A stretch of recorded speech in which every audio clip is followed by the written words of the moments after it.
legit, sure I'm saying with a grin. Bare face, she'll embrace chaos from within. Carnival of madness, she's the queen of the show. So you had to see her wicked, let the dark sides go. During battle, saw the tail of her path intertwined. Nothing too bizarre as she's ever could find. Calm on the horizon, the road the thick. In the freak show's palace, she's doing a trick. Join the dance, clap your hands, Juggalo is the goal. Under the big top lights, we rise, we fall. Be the faces, spin the faces, we lose control. Juggalo legend, let the wake and take hold.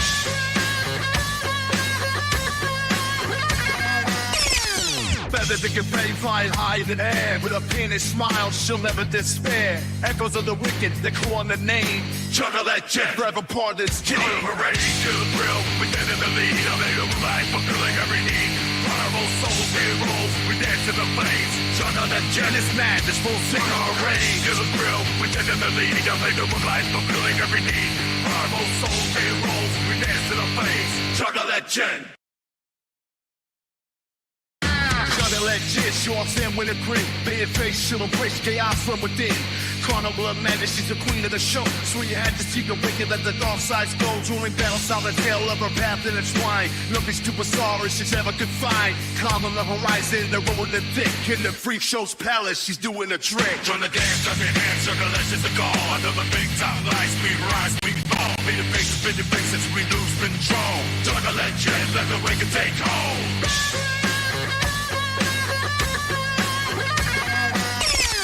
Feathers that can fade, flying high in the air. With a pianist smile, she'll never despair. Echoes of the wicked, they call on the name. Juggalo legend, Forever part of this game. we're ready to the thrill, we stand in the lead. A made of life, fulfilling every need.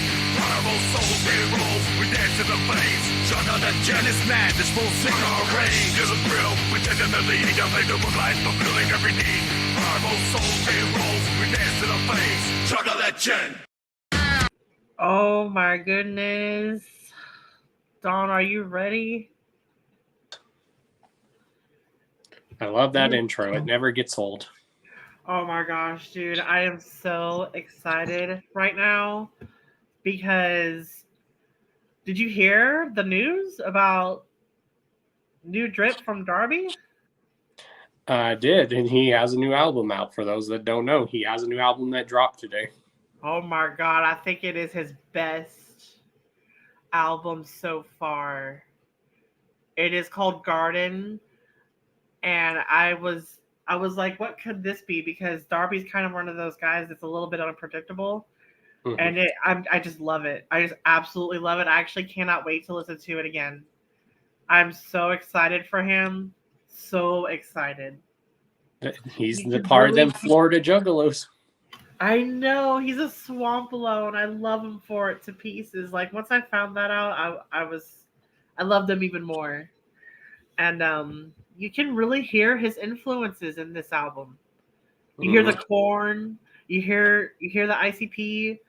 I found out that one of his songs was like a parody of another song from Hell's Pit. It was like his own twist on it. Yes. You could say it was like a cover almost. Yes, exactly. And that's one thing I love about Darby is his rapping is phenomenal, but even his singing voice is perfect. Have you heard his metal voice? I have, and that's one thing I loved about especially this new album. Like, you can tell by listening to it that he put his heart and soul into it. Yes, he has come so far. He has absolutely come so far, and he's just, I love his sound that he just works really hard.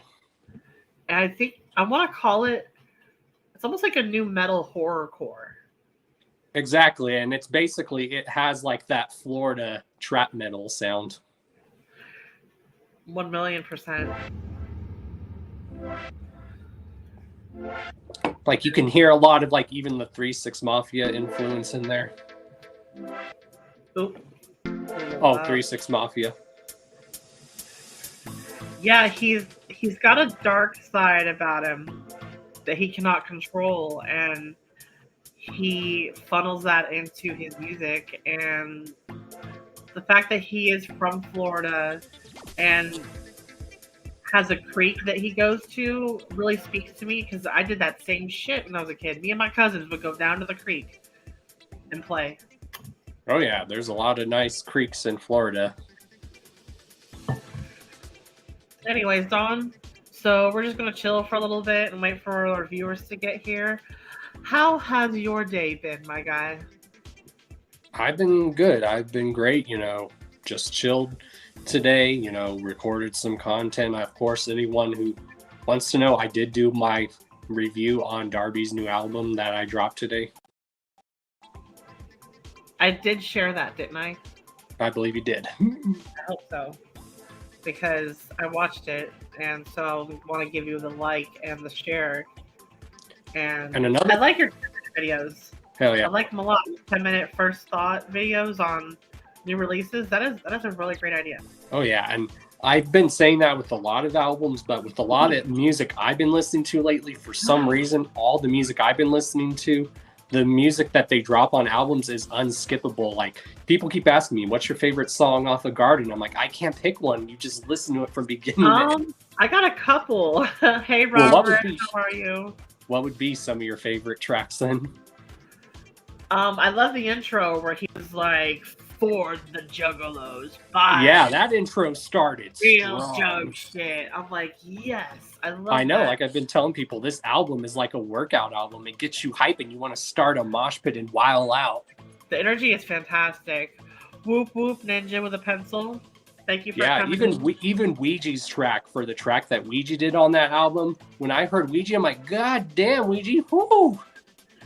Dude. Like, anyone who thinks even Ouija can't rap, y'all are stupid. He can rap. He's really great, and he will tell you it started out as a hobby. DJ Florida, I'm so happy to see you in here right now, and you are so motherfucking right. Like, it's a masterpiece. I can't wait to listen to it again on all of my earbuds, my headphones. Like, I want to listen to it everywhere because there was something special, something unique about this album that speaks to my... I can hear the post-grunge sound. I can hear the Korn. I can hear the new metal. I can hear the Slipknot when he does his metal voice. Like, you could even hear... It's like, whoa, like, it's fucking great. I love it so much. Like, you could hear like a lot of ICP, even like Amazing Jekyll Brothers. And you could even hear the Esham influence in there, which, Esham's dope. He seems to be... Oh, yeah, Esham's the best. I had someone message me on X claiming to be him. And I was like, oh, really? So what kind of car does Esham drive? And it's a trick question because Esham don't drive. Mm-hmm. And they were like, Mustang. I was like, keep going. He has a chauffeur. He does have he has a chauffeur. He talks about it in his music. I remember when I've seen Esham one time, he was like... One time I met Esham, he was commenting on my shoes. He thought my shoes were really cool. Hell yeah. I have these purple Adidas, and they look like Adidas that Run DMC would wear. He's like, dude, those are awesome. Oh, I saw someone at the mall dressed up like Eazy-E. It was awesome. Halloween? Yeah, he came to my kiosk to get the pair of glasses he needed to complete the outfit.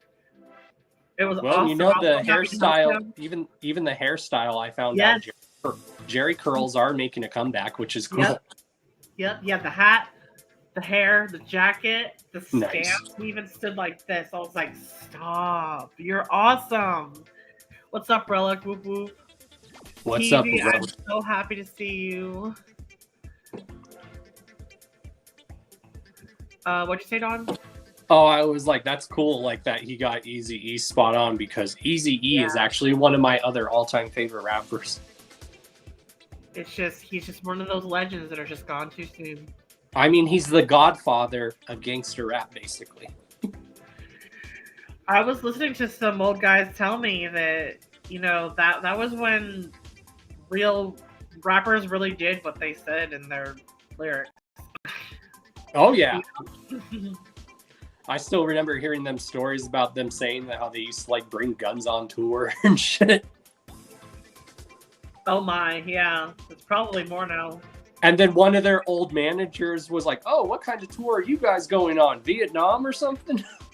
Vietnizzle. Vietnizzle. Okay, so I'm gonna get some stuff loaded up here. And you and me were even talking earlier. I cannot wait till you are able to see Darby in concert live because he puts on a good live show. Yeah, I really want to go to the gathering and at least do one live stream per day. You see the skull on my head? You see the skull on my forehead? Oh, I was wondering what that was. It's a skull stamp because it's the day after Halloween. I want to see clowns and axes in the chat, guys. I want to see clowns and axes in the chat. Griswold! And not just axes. Let's see half moons because, chapter 17, y'all. Yeah, let's do it. Let's do it to it. Almost click necklaces. Almost. All right. Yes. That is what's up, my guy. Thank you, Poke Steve. All right. So, my day has been rather interesting. I woke up today and checked analytics on YouTube and saw that one of my lives had something on it that I didn't see before. So I click on it and it said something about copyright. I was like, okay, and I'm reading further. And I basically had to mute some stuff in a video. Mm-hmm. It was really weird.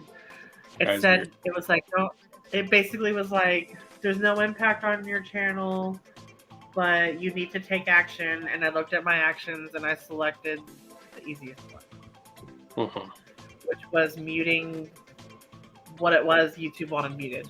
So I was like, okay, you got it. You got it, my guy. So I guess if I do a lot of coverage on the same channel, I might have to, I don't know if I have to mute their intros all the time or just skip over them. Maybe play it once and skip the rest, probably, possibly. But that was a learning experience. But the great news is I'm over 500 watch hours out of about 3,000. And I'm already past to getting membership. And I have over 250 subscribers now, so I'm halfway to the 500. Exactly. Yes. Oh, Steve's already got you on the link. He's already got you. That's what I plan on doing when I get my channel built up again. Is I have plans to get a PO box. So if anyone ever wants to send me anything, that's always a cool thing to do as a YouTuber. Yes. So one of the reasons we're here is I want to help my man Don Chaos rebuild his channel and subscribers. We're basically helping each other. Yeah. Steve's already got the link in the chat, so don't forget, my man. My link tree is pinned at the top, so that'll be easy for y'all to get to. And like and subscribe, and I want to see axes and clowns in the chat. Yep. And I'm going to pull up some content here because we're doing some more Darby coverage. And what better yet to do it on the day his new album drops. Dude, I know, it was perfect. Absolutely perfect. And I had my own reasons for wanting to do these I have many reasons for wanting to do the coverage, but it just happened to flow. I was like, it's time for me to learn more about Darby. He's about to release a second album. Yeah, I got ready for this, and I'm so proud of him right now. And definitely listen to his older work. Listen to Tomb, which came out before Creek, and then listen to Gully, and then listen to Piecemeal. Those are great albums too. Yeah, I was gonna listen to Gully and Piecemeal on my own time. Yeah, Piecemeal's dope, especially because I love the artwork because it looks very punk rock-ish with the album cover. Yes. I would like to ask him what inspired him to make his album cover himself buried, but give me time and I'm pretty sure I'll figure that one out for myself. I mean, I could give you a hint if you know what the term pushing up daisies is. That's kind of what I mean. Yes, and he's the shovel main. Exactly. He's exactly the shovel main. Relic says Darby has no L's, meaning he has no losses. He's winning for sure. That's true. You listen to everything from his early shit to now He just gets better and better. Yeah. So And then he has he has a dope old song that you would like. It's called Meet Me Down by the Lake. It's really cool. What's it called? I think it's called Meet Me Down by the Lake. It's a song? Yeah. Oh, and I love his song titles on this album. Oh yeah, was like able people to always keep wonder his- why he has such weird album titles, and I'm like, well, that's what makes it cool. Yeah, I like that he was able to keep that because even though it was weird, I accepted that about Darby. Mhm. And I was hoping that nobody would like tell him to stop doing that. And I don't know if anyone did, but he's refining it, and I love it. I absolutely 1,000,000% love it. Exactly. He says, "It's okay, whoop whoop, Griswold. Griswold, you are so great for coming in. I'm so happy to see you back for the third time. Back for the first time, back for the third time." And yeah, we got chats in here. And as Bone Thugs and Harmony would sing, because wake up, it's the first of the month. Relic says, I said, Will Gates should make an album called Cemetery before Darby does. Where Darby said, that's too on the nose. Hell no. I mean, Darby already has a release called Tomb, which is cool. Oh my god, my friend numero uno, Tom Gully Show is in here. What's up? Whoop whoop. I'm so happy to see you. Look up Fuck You Tom by what? I don't know who that is. I know, he's one of mine. He's coming in from my side of the community. Oh yeah. When I do my YouTube posts, the community post, I tag a lot of people. I tag all my friends. I tag you. I tag Darby. I tag Psychopathic Records and Ouija Mac. Oh yeah. So we have tons of potential to see tons of people in here tonight.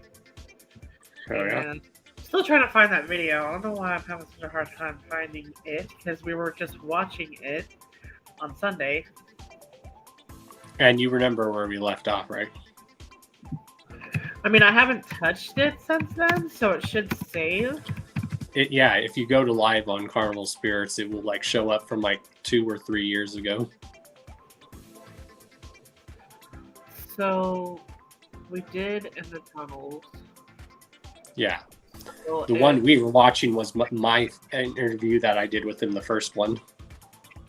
The Hours of Chaos podcast, episode 137. I remember that cover. Mm-hmm.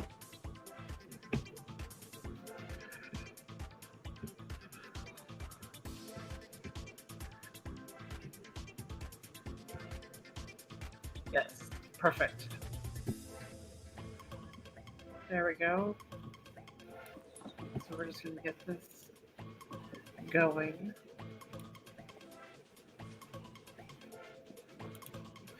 And so after discussing a little bit about Darby's new album, Garden, we're going to jump back into the old Darby. Yes, and this is, because I we're believe, kind of celebrating Darby. this is before he was, I believe this, yeah, this was either, I think before he signed even LSP. For those that don't know, he's been on LSP, and now, of course, he's on Chapter 17. Yeah, so we're kind of, that's letting everyone in chat know that we're kind of celebrating Darby Ochoa right now because his newest album is fire. It goes so hard. And we're going to make sure this man, y'all, blows up, like, in a good way. I mean, he's going to. He's literally fusing together Korn, ICP, and Slipknot. And just And it's everything. fantastic. He, like, mixes everything we all grew up on, which is cool. It's really phenomenal. And that's why I've always thought that was cool, because besides ICP, Korn is like my other top favorite band of all time. Perfect. I And love so that Relic mask. says too. Jen, do you know Wiggles, aka Dreadlock Juggalo? He's got a good upstart channel too. I do actually. I do know who Dreadlock Juggalo Yep, is, and we he's should already awesome. be subscribed. We should already be subscribed. I'm But if already we're not, we subscribed. better get on it. I'm subscribed. Good. Fantastic. I always love that mask that Darby was wearing in this interview. It's so cool. Let's see if I made sure I got all the chats. Love you guys so much. I still gotta look more into Hell's Pit, but Darby has inspired me to do so, so I'm gonna do that. And I think DJ Florida is right. That is the perfect way to describe Darby O'Trill. Dark poetry is And I love it. hugely gruesome and morbid, and it makes me wonder what the hell he's been through to write such things. Because art comes from pain. And Oh yeah, and even a lot of his music, I will say, has helped me through so much. Or if Darby would have been around 15 years ago, the music that he writes now, that would have been like the soundtrack to like my years as like growing up. I was like, damn. If Darby O'Trill came around when I was a kid, it would have kind of sucked. It would have meant that I wouldn't be able to listen to him because my parents were so lame. Oh yeah, and I remember you But even he's here saying now. I remember you even saying that your parents were like those parents that didn't want you listening to ICP because of how vulgar it was at first. My parents didn't know about ICP, and I made sure of it. I didn't really come out with it until I was grown up because I didn't want them to ruin it. Yeah, my mom used to have They already problem ruined with, regular rap for me. yeah, my mom used to have an issue with it, but now she really doesn't. And when I took my mom to her very first Juggalo show, and especially an ICP show, she had fun. Really? Yep. Fascinating. So it's Thursday, November 1st. Or no, it's Friday, November 1st. And normally we would be airing on a Sunday. Mm-hmm. I'm doing it on Friday because I have to work Saturday and Sunday. But I will be scheduling more shows soon, don't worry. And we hope everyone had a good and safe Halloween also last night. Yes, that's very important too. Want to make sure everyone had a good, safe Halloween. I stayed home, streamed, and slept. Me, I believe after I did my show, I just smoked, I drank, and then I think I put on some classic Halloween horror movies. Oh yeah, that's right. You did do that. Yeah. So I just want to say that I agree with Relic. You know, I was happy to see Ouija Mac get his own thing to manage, and happy to see him sign Hex and then Darby. We gotta do some Hex coverage too, for sure. Yeah, he's definitely doing his own thing now. Yeah, it looks like it, doesn't it? Like, yeah, he's trying to push what's called West Coast Wicked shit. That's like his thing. Really? Mm-hmm. Fascinating. Yeah. So let's get this started. We were getting into some really good shit when we left off. Oh yeah. Picked up, and you know, honestly, Devereaux, that's like one of my best friends, bro. Like, fucking music bullshit, whatever. He was talking about Devereaux. Oh yeah, and I'm proud to call Dev and Darby my friends too. Those are literally my bros. That's badass. That's really badass. And if I can, so my announcement is that I want to, or I plan on upgrading my streaming software next month or this month in November, and that could include Rumble, and that could include a lot more music. So that we have that to look forward to.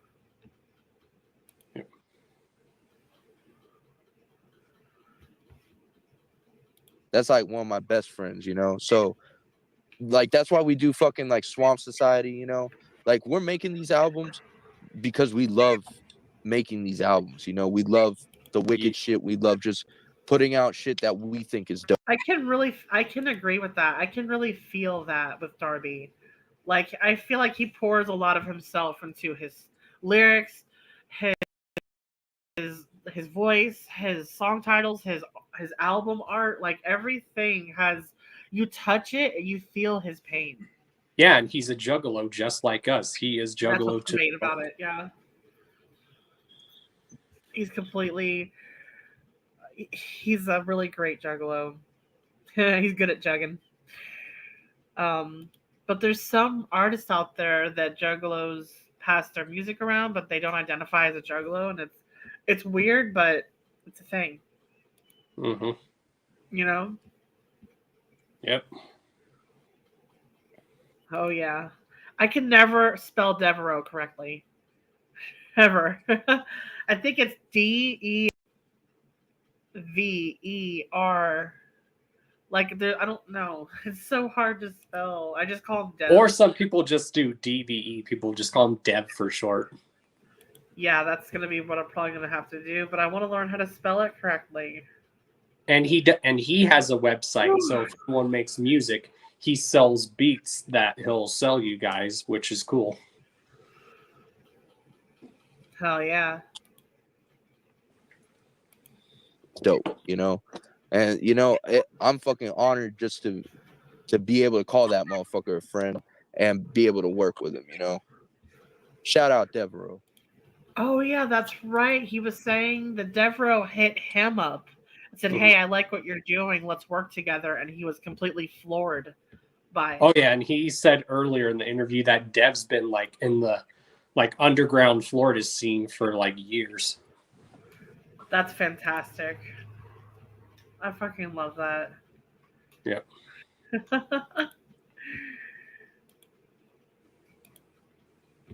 That's my dog. Oh yeah, that dude is already a legend in the making. The fuck in the making. He's a legend already, man. Yep, The which shit is he's something done, bro. Dude, stuff look at you your can hat. rarely do in just a short amount. Dawn, look at your hat. That shit says Team Snuff. Yep, it's an LSP hat. Fire. Dude, your outfits are always so fire. Let me let you show everybody what you got on. Oh, right now, I just got this Darby hoodie, my Hatchet Man, and then my Chapter 17 hat, my Chapter 17 chain, my hat. Of course, I'm wearing my yellow glasses of these because, you know, we are in Garden. And my homie Frankie said I need to bring back this iconic look where I wear these glasses. So I decided to do it. Hell yeah. I just got my chain and myself and my Juggalo love. Well, and those glasses you're starting to wear are iconic too. You like these? These are new. Yeah, those are dope. And I just want to thank everybody for being here. Thank you for showing Juggalo love and peace and harmony. And I want to see clowns and axes in the chat. Amount of time is hell yeah, man. Hell yeah. That's a real motherfucker right there. Like I tell people, if you can make an impact in a short amount of time, you're doing something right. Hell yeah, man. Exactly, bro. That's how it is. And then some people, you have to work hard. Everyone's different. Some people can make a name for themselves overnight, and then some you have to hustle and grind no matter what. Yeah, but even those people, it may look like it happened overnight, but I can assure you that Devereaux has been grinded. You know, that's a motherfucker. He works, bro. Like that is. He goes live and shares beats, and I love it. And he will ask everybody, "What do you guys think of this beat?" And I love that he involves his viewers in his art making. And Relic says, "We will never die alone."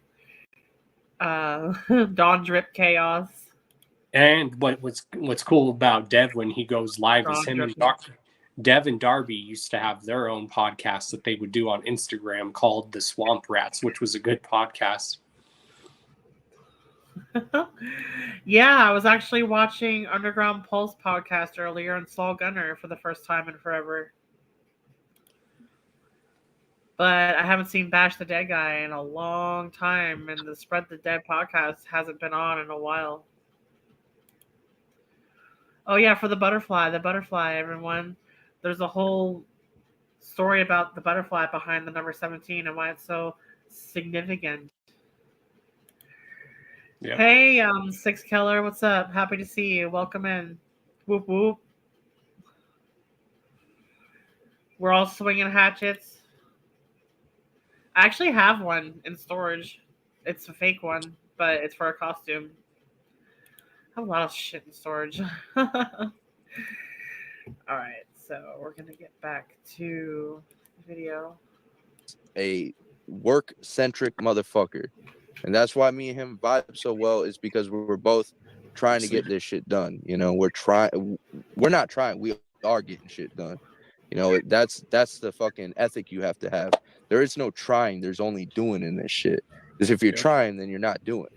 You're thinking about it. In the words of Yoda, do or do not, there is no try. That is fascinating. He said, if you're only trying, there is no doing. And it's kind of sort of similar to something I heard Cody Manson say, and that was, if you don't, it was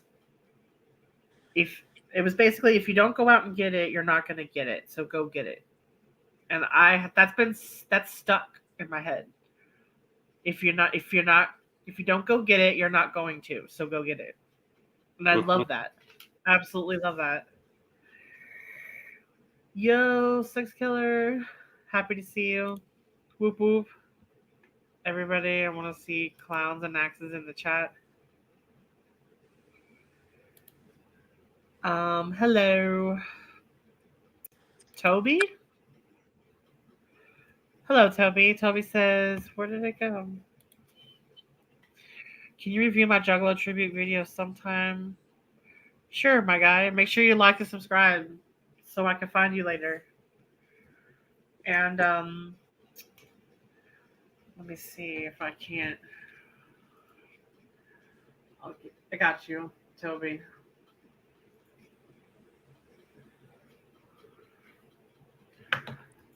I'm gonna subscribe and hold up.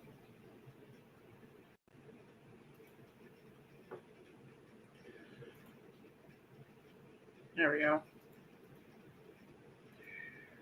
I got you.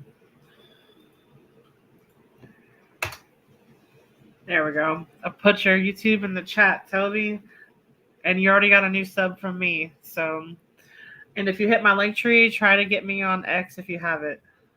That way we can talk more about content reviewing. And we're gonna get back to the video. Thank you, Toby.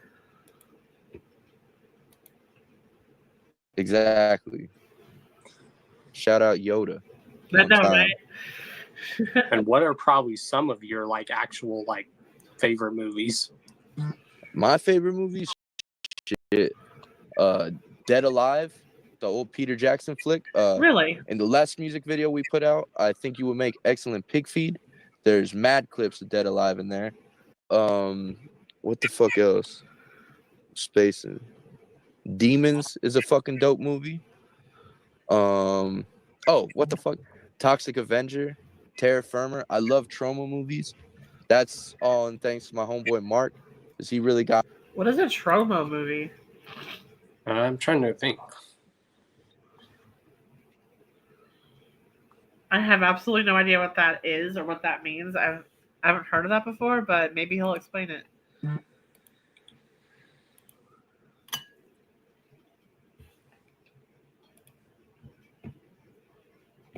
Come on. He got me into that type of shit. The first two Saw movies are fresh. Obviously, I'm gonna put Big Money Hustlers up on there because that's probably the only movie I've watched too many times to fucking count. Natural Born Killers is a great one. I love that movie. Same. What's your favorite movies? Well, like if I had to pick like movies series, my top favorite movie series would be Star Wars, the Godfather series, and then let's see, probably the Halloween movies. Yeah, man. Halloween 2 is really good. I really like Halloween 2. I've never seen The Godfather. I've just never really been into that type of shit. And Star Wars is super fresh. So I fuck with your choices, homie. Oh yeah. I'm really happy to hear that Darby O'Trill likes Star Wars. I'm very happy to hear that. Hell yeah. Because it's Star Very Wars. much Star so. Wars is awesome. And I guess you're right about Yoda. He kind of sort of said it too. He was like, do or do not do. There is no try. Yeah. Thank you, Griswold. And then I guess you've been working with like a lot of people, like big names. You've worked with Ouija. You've worked with Scum, I believe. Have you? Yeah. Ooh. Scum was on Piecemeal. Oh. Hell yeah. And how did you and Scum link up?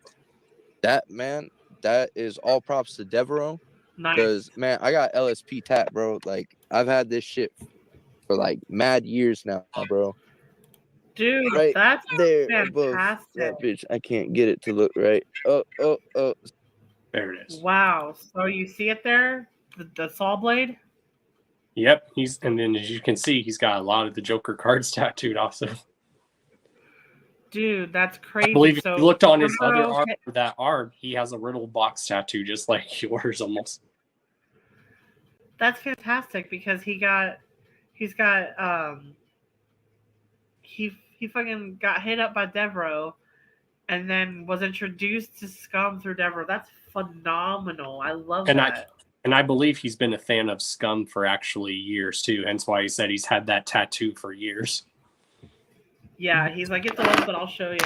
My Hatchetman is my first, so it's my oldest. And it's from 2011, I believe. So it's about to be, holy crap, my first tattoo was almost 15 years old. Wow. Oh, gosh. That's crazy. So you can kind of see it. All right. Anyway. Yeah. So, Yeah. I've been a huge fan of Scum and the LSP movement since. Dude, that poster behind you, is that the Great Malenko? Yep, that's a flag that when I went to the 20th anniversary tour. Damn. It's like not purple. It looks like it's not purple. Well, it's actually the gold Malenko, but yes. Ah, fantastic. Love it. Okay. Since I first found out about like horrorcore outside of like ICP and shit, Scum was like the first dude who I was like, damn, this shit is fucking dope. And Devereaux knows that. So at the time, Devereaux had just started working with Scum, sending him beats and working on beats for Scum. So me and Dev were working on this album, and we had a group chat with like a couple other homies. I believe Shaggy, the Airhead, said, so what is everyone's number one person they would want to work with? And I immediately was like, Scum. Like that, I would love to do a song with Scum because that would be dope as fuck, you know? And so, Devereaux, he's like, yo, you really trying to get the song with Scum? I'm like, yeah, man. And he just got us in touch with each other, and we did it, and it's on the album. It's a fucking banger, bro. If you're very keen on your music styles or whatever, the chorus is heavily inspired by Torture Chamber from 3-6 Mafia, Koopsa, R.I.P. But we did a flip on. There it is, the 3-6 Mafia influence. Yep. And Relic, thank you for bringing this up. I also watch Humble Among. I watch him when I can. He's another fellow Juggalo podcaster. I kind of worried about Bash the Dead Guy now. I don't know what happened, but I'm gonna do some looking around just to see if he's okay. on that. But yeah, man, I'm so honored to be able to say I worked with Scum, and I can give a little sneak peek preview tidbit of knowledge that there is more Darby Dev working with LSP artists in the very near future. If you watch Swamp Rats, Swamp Society, if you watch Swamp Society, you would know exactly who I'm working with, who Ah, me and Dev are working with. Hell But, yeah. Who knows? Maybe we can get you guys to perform at like Gorefest since it's happening this year. man, I would. so I should technically be part of Swamp Society Yeah, because they're they all do. from They Florida. do have an Instagram, so yeah. That's fantastic. Hell yeah. Love to perform at Gorefest. I am going to hit up Scummathy about that and ask him what it will take to get me on the bill, because I would love to go out there and throw it down at Gorefest. Because I mean, fuck, next to the Gathering, that's like the number one, you know, especially in horrorcore, that's like the number one, you know, Gorefest. That's like the horrorcore mecca right there. Y'all lucky out there in Colorado, man. Y'all Hell get the yeah. dopest shit Yeah. for the scene, man. Y'all got hella dope artists coming out of there. You know, legendary spot.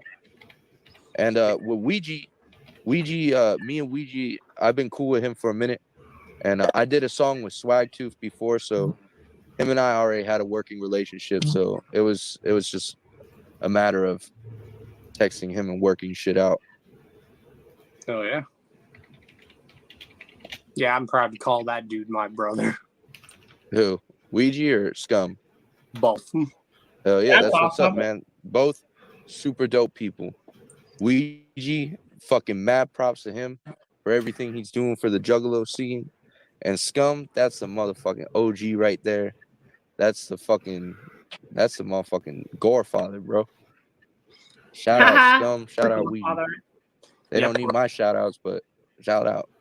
Fucking And is there anyone else you have like plans to work with, or have you pretty much worked with everyone you want to work with so far? I mean there's two really big artists. So Relic says I really liked Bash from TPE days, but he knows no shame and has no code. I don't know what TPE is, but I know Bash from Spread the Dead podcast, and I mean, if I can't find any of his socials, then that tells me he's going through something, and I'll find out hopefully by tonight or tomorrow if he's all right.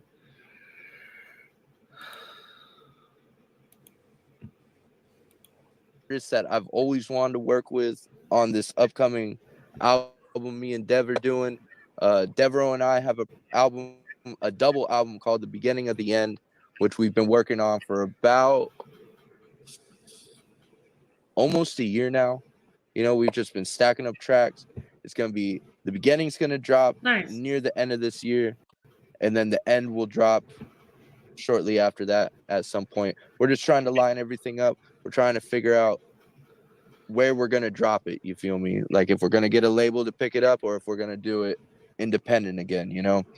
But there's two of my holy grail collabs on that motherfucker, and honestly, man, I really don't go out of the way though to try to collab with people. It's all if it like kind of happens, you know, like you know, like with Shaggy the Airhead. That's been my homie for a minute, but we didn't get a song until I had like the song I felt would fit both of us like perfect, you know, Street Trash. Me and Shaggy both grew up skateboarding and shit, so we made a That's a fucking good slapper about skateboarding and fucking people up with our skateboards. So But yeah, it's all I mean, so he skateboarded and now has great relationships with two well-known Juggalo producers. Yep. That is really great. Now, does that sit like even well with you when you were growing up? Like, I don't know if you skateboarded or knew anyone that skateboarded. I'd like to watch the boys skateboard. Okay. That was my thing, and I wanted to learn, but my stepdad was very much against it. Mm. He didn't want me to get hurt. And And Relic I says, tried. Could never skateboard now. I can ride a scooter really good back then. Relic says, Toxic Plaque Entertainment, his channel is Fuck Your Feelings now. He's probably still decent, but you can't go after someone else like he does Humble. Humble lives rent-free and bashes mine. Oh, I see. Yeah, see you later, Griswold. Thank you for stopping in. I know it's a Friday. I don't normally do streams on Fridays. I like doing them on Sundays. Who knows? Maybe I might have enough time to do another stream on Sunday. Just because. We'll see.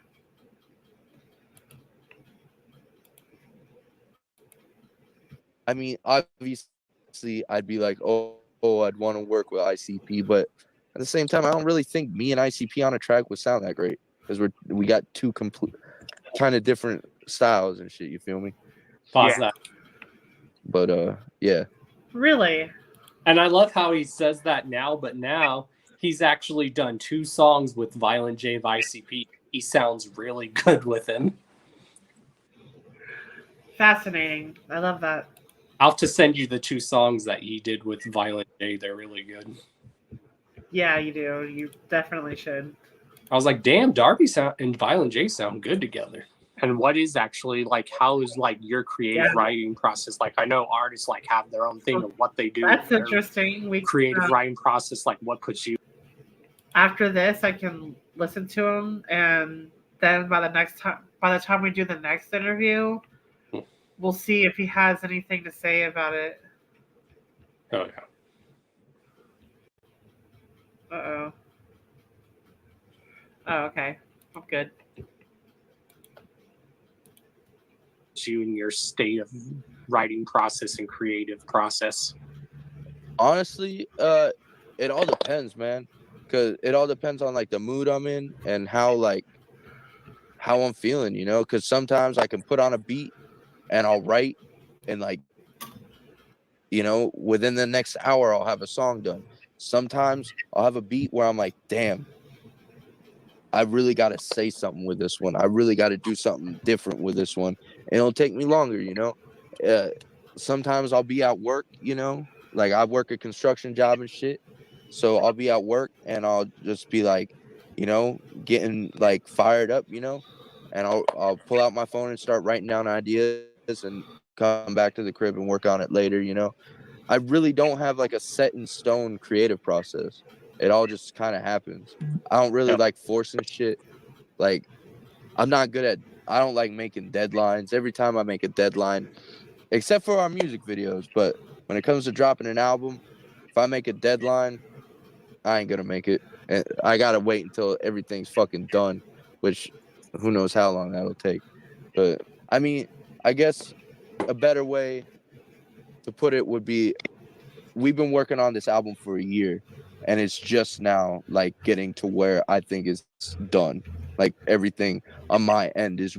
That is a good time frame. Mm-hmm. Darby doesn't need to feel any shame in how long it takes him to get the art done, because art takes time, and 1 year between albums is perfect. Exactly, and you can tell, especially with all his albums, especially Garden. Whew. I know, right? Whew. He's really come a long way. I'm so proud of him. Me too. It's written and done. You feel me? And that's like 14 tracks. True. Hell yeah. That's how I am with album releases. I'm like, if it comes out, it comes out. I don't expect a day. I'll be like, if it comes out and when it's out, I'll just be happy and pick it up. Yeah, man. Because the worst thing you can do is like rush something. Because, you know, that's your fucking name you're putting on it. You know, you like, I've been a victim to it too, man. I've gotten into the mode where I'm like, damn, you know, like I'd put out a song and it would get a decent amount of traction on it. And I'm like, damn, I got to follow it up right now. And then I just rush some shit out.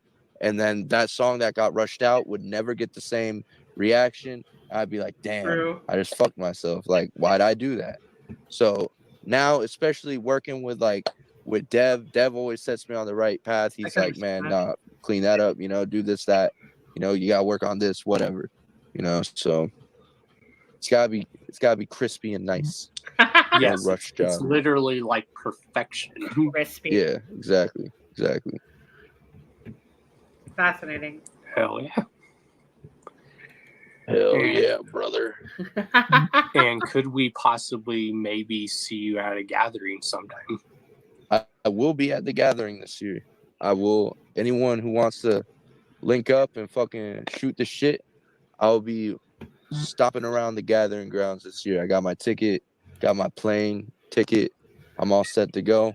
Nice. I just gotta find a ride from the Columbus airport to Legend Valley, but that ain't nothing but an Uber away. So Hell if yeah, you're that's trying to not too carpool, hard. let me know. I'll be chilling there. I'll be The day flying there before. too. Yeah, that's But what's up. I'll be getting Even Darby O'Trail is trying to do the carpool gathering fucking shit. well. And what's cool about that is I actually have a homie. Before she goes to the gathering, any juggalos that need picked up from the airport, she will pick people up and then drive them to the gathering. So if you guys still go to the gathering next year, my homegirl could probably pick you guys up at the airport. Well, we might just do the car pass thing because Mhm.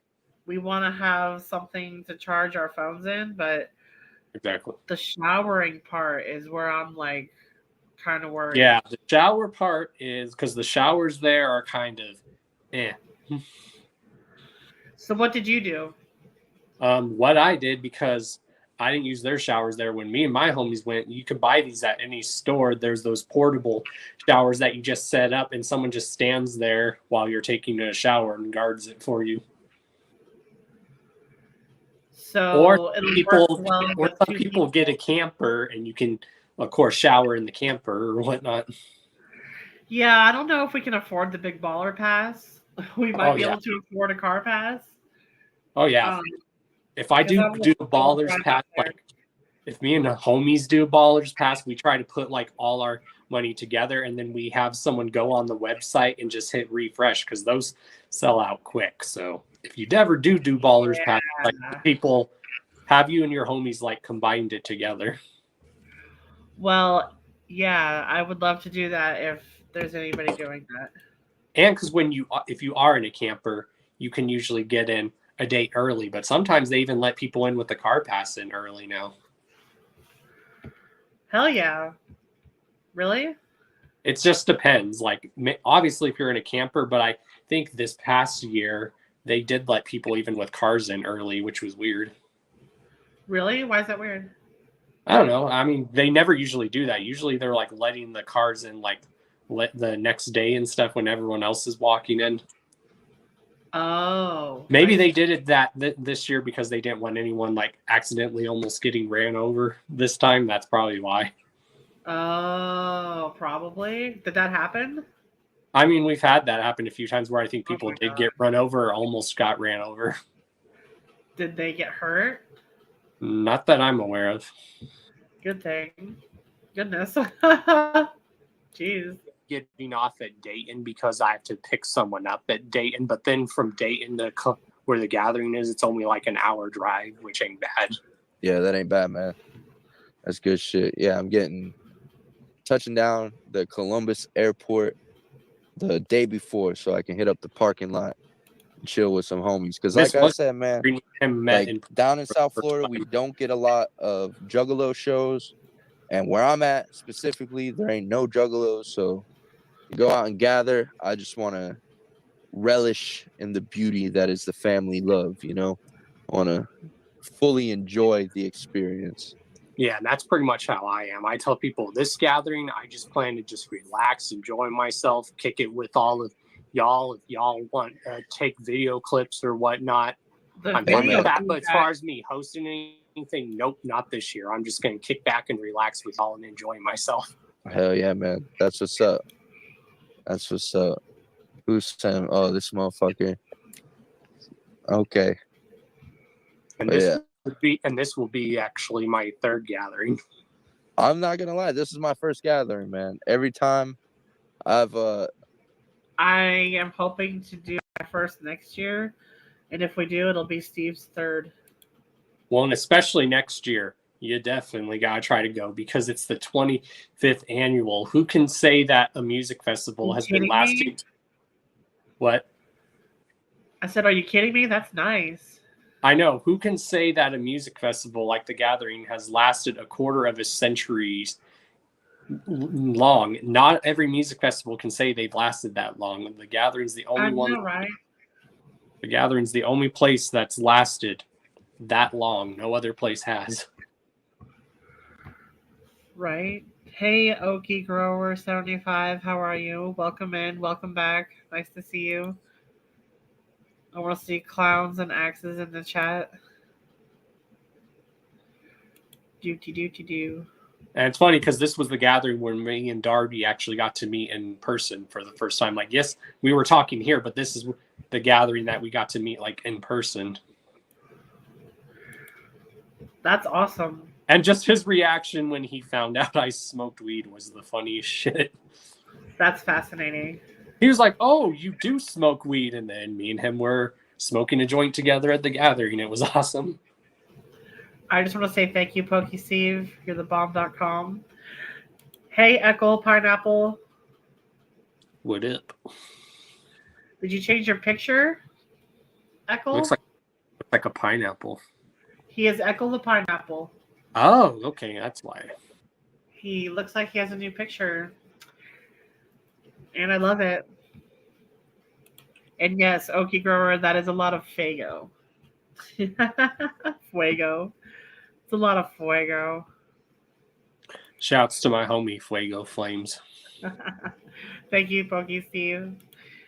Relic says, Okie, have you heard of our Lord and Savior Cheese's, a cheese house from Oklahoma? Oh my God. Shouts to Cheese House. There he is. That's the picture I know. Hey, Echo Pineapple. How was your day? I'm happy to see you here. Welcome in. Oh, Steve is so happy to see him. Pineapple's in the chat for Echo.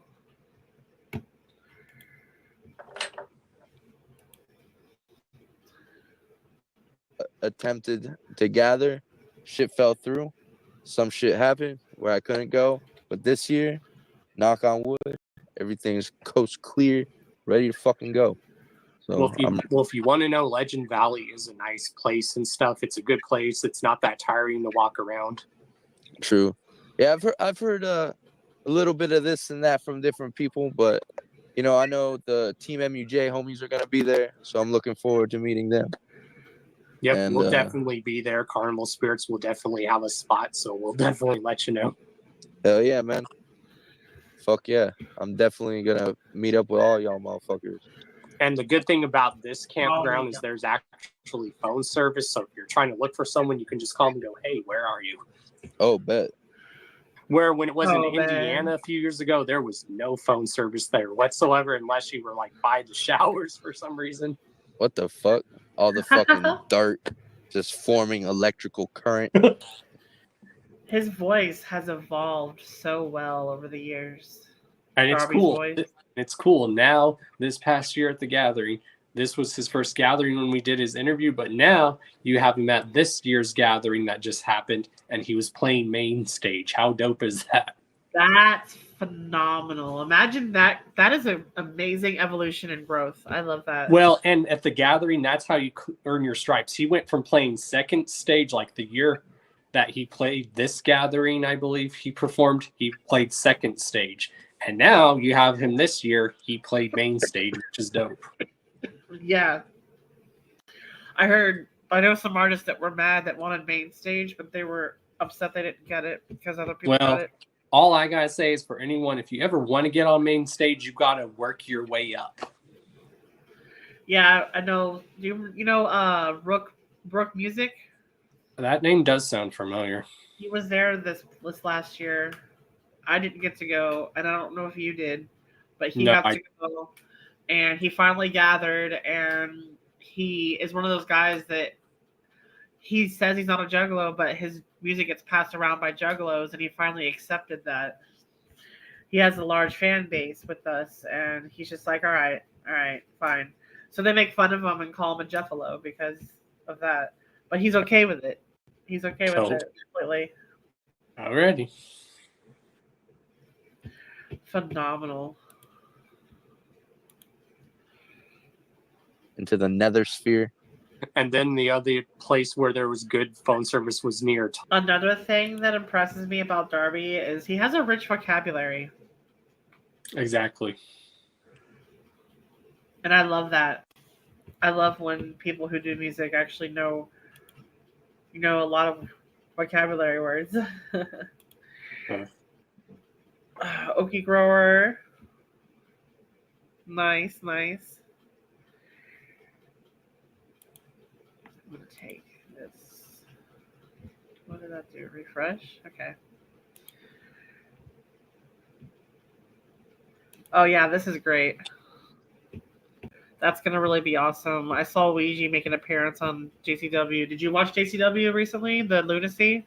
A little bit here and there. I've been like trying to do where I do like watch alongs, but hard to do that when they're like streaming almost when they were doing it almost every day. But if they do it once a week, I'll probably be able to do it more again. Hell yeah. Did you ever do I would love to do some JCW coverage. Yeah, It looks like he's pushing out his Instagram. What I do so I don't get copyright is I'll like put it on the TV and I'll like turn it down as low as to where I can hear it, and then I am like reacting to it like as the stuff's going on and stuff. Yeah. That's always fun to do. Hell yeah. Yeah, that was cool to see Tom we Wood doing said. wrestling. Oh, nice. Which shouts to Tom Wood. That dude is an artist. I've seen that dude's artwork. I've seen some of the artwork that Dev does. I'm like, holy shit, you guys are dope artists. I can't even draw that good. Wait, what Dev's artwork? Yeah, isn't some of that artwork done by him that you guys do? Nah, some of it's Grim Job, like that Riddle Box shirt. The Devil Riddle Box. That's the homie Grim Job. Haha. Super dope artist. Grim job. He's also the guy that did the Gutter Water cover for Ouija Mac. He also Really? did this mask, which you see in the background. Dude, I was looking at those masks too. And what's I cool love is the Glitter Water album cover. And what's cool is Darby even does some artwork. So even Darby's a good artist drawer too. Did he draw the album cover of Gully? I don't know. All I know is the cover that he did like for like this track that Shaggy the Airhead did with ICP. He did the artwork for that cover, which is cool. Fascinating. Love it. Because I love the Gutter Water album. Yes, Cover. same. Background, which you'll see in the next music video. Yeah, Grim Job.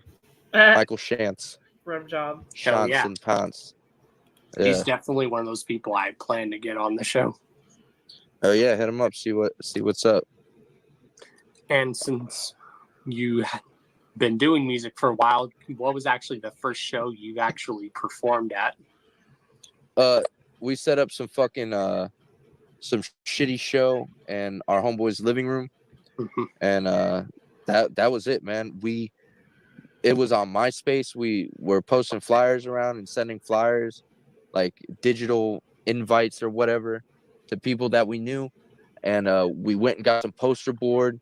We made a couple fucking shitty signs saying "Punk Rock Show this way," and yeah, that's pretty much it. And then, like I was saying, we were doing shows with like the Metalhead kids, and we had made it so my homeboy Joey was drumming, and I was like rapping over like the guitar and the drums and like the bass and shit.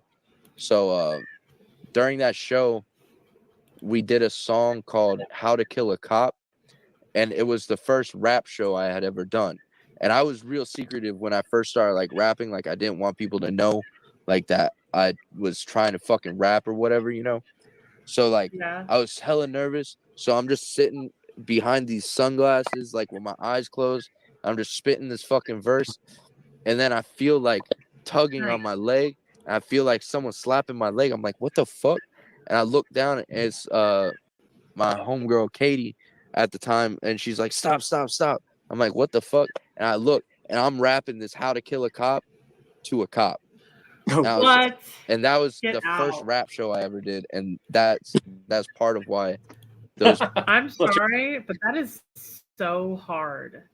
That's Your awesome. first rap song was at a hole in the wall, shitty ass venue called How to Kill a Cop. And then you're I'm sorry, rapping but to that's hard as fuck. it is dab. That is I would give him dabs and high fives for that. yeah, that's really brave, you Yeah. know? And holy shit. Oh wow, I wonder if this is true. Hold on, this chat's blowing up. Let's see here. Something about Afro Man legalizing it. Aquaman's awesome. I love him. He's from my youth. I remember the song from over 20 years ago. Because I got high. Because I got Because I got high. Because I got high. Quick question, Don. Completely off topic. Are you into sports at all? To a degree, I am. It just depends on what sports we're talking about. Hockey, football, and baseball. I mean, I don't like professional football as much as I used to, but I do love college football. Okay, that's a start. That's a great start. I'll tell you why later on. And then I do love Those basketball, like metalhead kids quit and letting us. softball. You like basketball and softball too? Well, I like college basketball and professional basketball, and then I love UFC, and then of course I love pro wrestling. Ah, so you and Steve would have plenty to talk about. Great. That's good news. Us fucking perform with them, but it was tight. Yeah, so I have like I guess 2 different first shows for the different genres. And Really? who are some people you've had the honor of opening up for? I've done shows with Necro, Mad Child. I did a show with Necro and Mad Child at Art Basel. What? Okie, who signs a lot of boobs? I want to know. You tell me right now. Who signs a lot of boobs? So see, even Darby's open for a lot of good people too, like and stuff. Yeah, it sounds like he had 2 first-time experiences doing his 2 fusions of music, which is horrorcore and new metal. Mm-hmm. Fantastic. Which is a huge art festival in Miami that goes on every year. I did a couple dates on the Twisted Most Tasteless tour. Nice. I've done shows with the Mafia 6. I did a mini tour. Did he just say he went to Twisted's Most Tasteless tour or was participating in it? He actually opened up. You're kidding me. Yeah. That's fucking awesome. And then That was like a you long said, time ago. yep, and like you said, he did the Mafia 6, which is both of them are like related to members of 3-6 Mafia. One of them is DJ Paul's nephew, and the other member of Mafia 6 is the Lord Infamous's son, actually. Oh, and it's Afro Man who signs lots of boobs. Well, that makes perfect sense. That's true. He does. That makes perfect sense. I must be high because they were literally just talking about him, and he says that, and I'm like, who? Afro Man, the guy they're talking about. Tour with Keegan Grimm, the J Hex Project, No Emotion, Gold Mask, Tommy Guns, the Dark One. Yeah, man. NASCAR Aloe, he's like a newer dude. I did a show with him, but mainly I do a lot more like underground shows. I did like a show with New Era Nell, who's part of like Denzel Curry's clique. Yeah, man. Oh yeah, well, if Carnival Spirits definitely does an event next year for the gathering, which I know we will, we'd be honored for you to perform there. Hey man, anything you guys need, I'm down for it, bro. I'm down for it. I got mad love for Carnival Spirits. Aw. Hell yeah, we definitely love what you're doing, so keep up the great work, man. Appreciate it. And do you have any last words, like shout outs and whatnot? I mean, everyone, if you got something you fucking love doing, just keep doing it. Don't let anyone tell you not to. Of course, I gotta shout out the homies, my family. Devereaux, first and foremost. That's my brother. Shaggy the fucking Airhead. That's my brother. Young Strife. That's my motherfucking brother. You know, Frankie Goldie. That's my motherfucking dog. That's my brother. You know, all my homies, man. Mark, everyone. Fucking Twitch MC. I don't know what the fuck happened to that dude. But thank you for helping me start this crazy fucking journey I've been on. You know, Dakota, my dog, he's out in California skateboarding. You know, I try to surround myself with a bunch of motherfuckers that are all trying to chase their dreams. That's what it's mostly about, man. Shout out Nicotini, killing it on art. Grim Job, killing it on art, you know.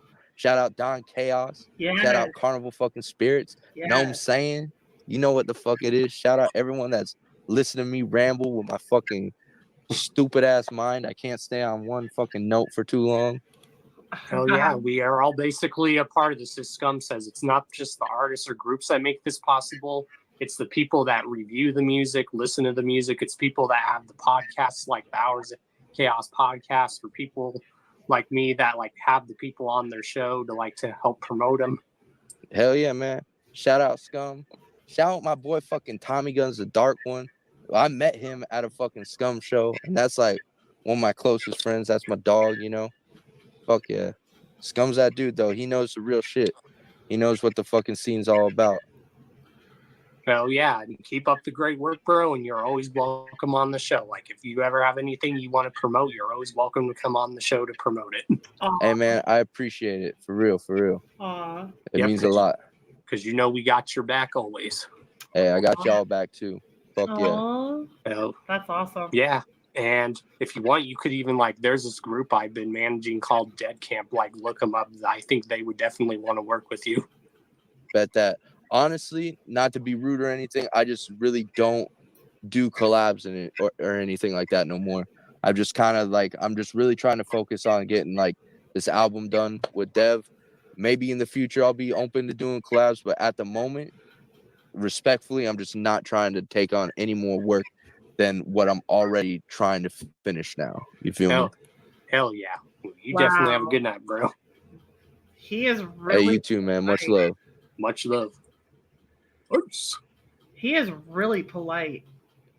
Like seriously, he is really sweet and polite and professional, and he really cares a lot about what he does. And I like that. I appreciate that in an artist. You know, he cares about every single step of the way, and he was like, I appreciate the compliment, but maybe try hitting me up next year or something when I'm finished with this project. Because each project is unique, and you got to make sure you have plenty of energy. Is that a coffee? Because I wish it was me. No, just tea. Oh, you got Arizona tea. What you know about Arizona tea? Y'all remember when Arizona tea was 99 cents a can for a tall boy? It's still 99 cents here. Better be. So this is hilarious. He calls him "Oh trillionaire." That's hysterical. Hell yeah. Oh trillionaire. Damn right. So he has come so far, and he has two really great producers in his back pocket. Mm-hmm. That's fascinating. Oh yeah. Fascinating. Okay. So that was the end of that one. So we have completed the first two, and I was going to load up the other ones.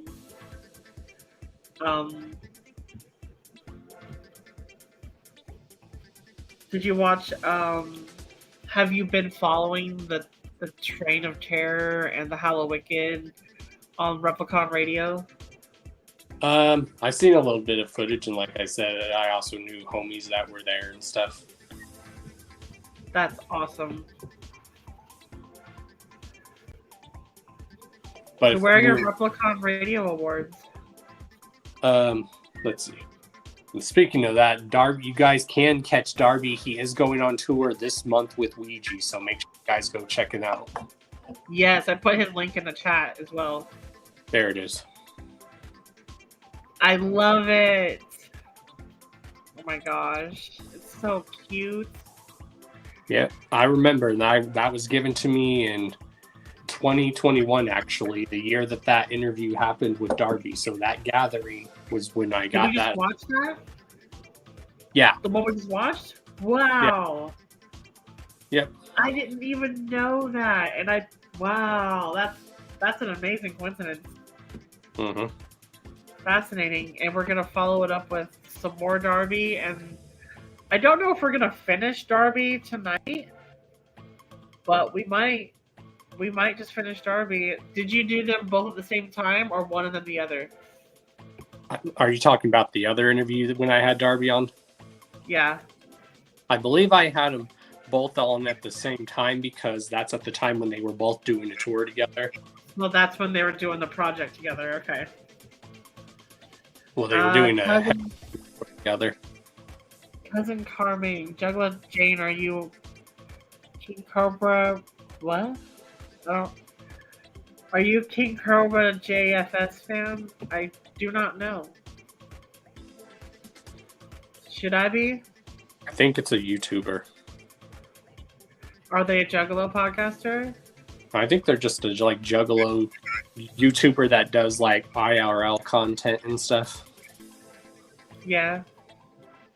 I don't think the name sounds familiar, but I can't think of them. I mean, people tell me about them, and I think Darby's a fan of them. Nice to meet you, cousin. Thank you for stopping in.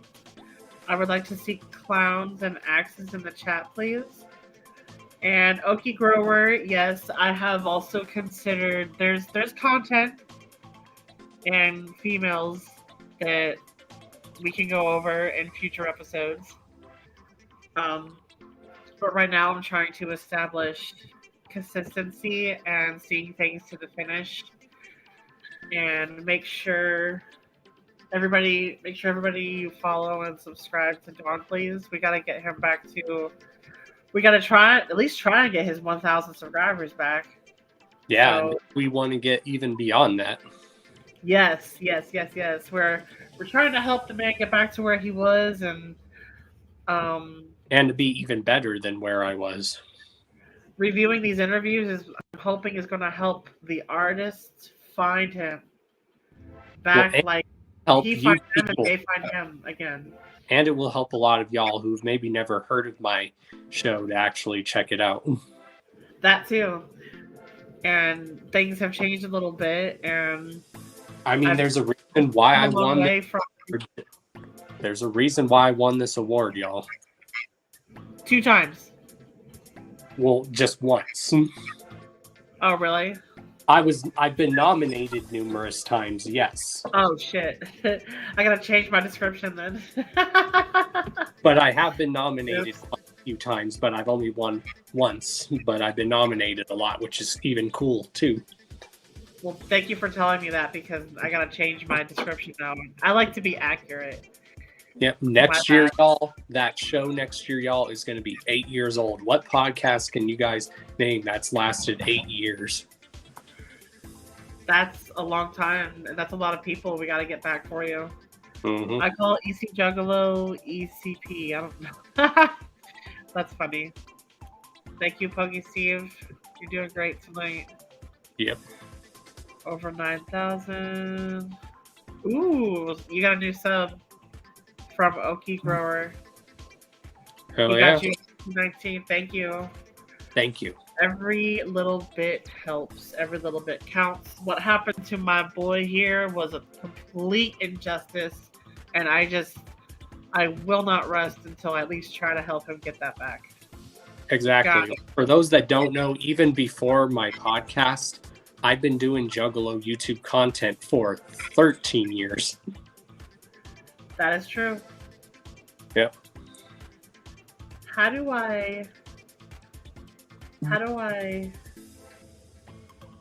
I love you, Relic.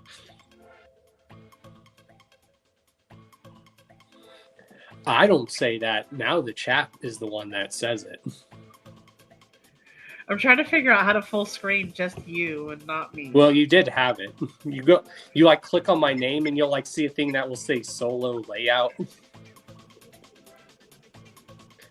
Like if you like click on the left or right corner, you'll see like a solo layout thing.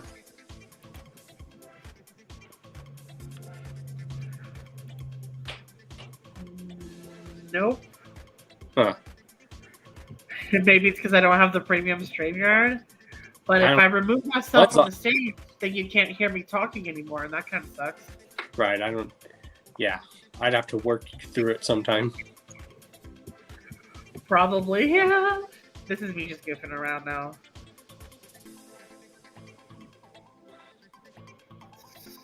Yeah, there's actually quite a bunch of other good Darby interviews. Like I said, there's an interview with Darby and Dev, but it's by someone else, but it's a very good interview. Yeah. Oh, yeah. Let's see what this says.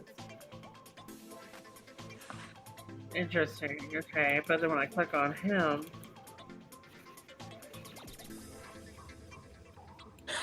Really. Oh! I just found it. There it Bitch. is. That's how you do it. Look, that is my homie Don Chaos. My homie G Skillet. We have been through so much shit together, and I think we're just approaching our 1 year. Yep. My interview is from 8 months ago. Gosh, it feels like it was like longer than that. I know, it feels like I've known you forever, my homie, and so much shit has happened, and I myself have come a long way from being just a panelist to now being a host. And it's phenomenal. Now you do content yourself, and you do a very good job at it. Thank you. Yeah. And while I have some more viewers in here, I wanted to say that my special announcement is I plan on upgrading my streaming software this month, and you can expect more content from Juggalo Agendo's podcast, possibly multi-streaming to other platforms. So stay tuned. Great things are coming. Great things are coming. And I want to get the next one loaded up. I might let us take a break here in a couple. Let's see, because I want to get some more ice for my drink. I want to check on my husband, make sure he's alive, and give you a few minutes to do what you got to do. Steve's been on that chat like white on rice, and I love him for it. Thank you so much, baby. You're the best. And what is Relic talking about with these panties? What pantyless? Hey, I know it's a pants optional stream, okay? But for the talent, which is Dawn and I, we must remain clothed, okay? I mean, Relic always posts. Relic always posts the most random stuff in the chat, but that's why I love him. He got my husband dying right now. Dude, yeah, he's on tip clowns on Okie fans. Yeah, I've always been, I don't know if I've said it before, but Relic, you really should be a stand-up comedian, dude. You're hilarious. Funny. So I'm a baby host, so I'm pretty still new at this. I've had one guest on at a time. One of my streams, I had 2 guests, but there were one, and then one jumped off, and then the other one came in. Mm-hmm. Oh, it's because he's a flamboyant juggalo. That's okay. No judgment here. Me and Dawn are here to be your friends. We are your friend and friendly juggalos. We like the family bit. We like to respect people and their choices and their boundaries as long as you respect ours too. But if you start bullying, that's going to be an issue for me. I do not tolerate bullying. Not going to happen. I can't wait to meet Relic in person. Because when I meet Relic in person, he's going to get a big hug from me. Dude, I really want to make sure we go to the gathering. Because especially since now that I know it's the 25th anniversary. Mm-hmm. Dude, I've been trying to the gathering. It's not just, the theme is called the Gathering of Legends. So they're probably going to have legendary performers there. And since I know you love wrestling, they're probably going to have big name wrestling going on there too. Oh, and I want rainbows in the chat for Relic to show love. I want rainbows and clowns in the chat for Relic. I'll show you love. Make sure you feel comfortable and accepted in here. I have a lot of friends in podcast, and one thing I learned is it's just so difficult to. It's really hard to push positivity for some people, and I want to be out here doing it. Well, and like I tell people, a lot of us come on here on the internet and same, a lot of us are in this Juggalo world because the outside world is already fucked up and we want to get away from the negative shit going on in the outside world. Oh, I know, right? So this is like a release for us, y'all, to get away from the bullshit. So that's why when people try to bring drama and bullshit into the Juggalo community, we tell those people, get the fuck out of here. Yes. Because usually most juggalos deal with a lot of bullying. And once you become an adult and you're grown up and you're like, you know what? I'm tired of putting up with it and I'm not going to put up with it no more. And so you not only put up with it or stop putting up with it for yourself, but you want to stick up for other people. And one thing I do not like is when people mistreat the elderly. I cannot stand that. I cannot stand it. How could you be?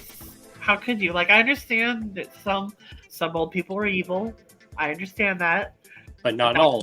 That's why we have nursing homes, so they can, they have the staff. Not all. There's also some elderly people that are like the sweetest people on the planet. Like I've seen like this. I see a lot of those elderly couples that have been married for years, and you can see them still holding hands in public, and I think it's the most adorable thing. Yeah. 1,000,000%. Like that's one thing I loved about my grandparents is my grandparents were, rest in peace to both of them. They were so adorable together. They were like the definition of like true love. They were like adorable together. That is so sweet. Right now, our roommates are a lot older than us, and we already love them, and we already feel like we would do anything for them, and they have family, and they have inpatient care, but or outpatient care.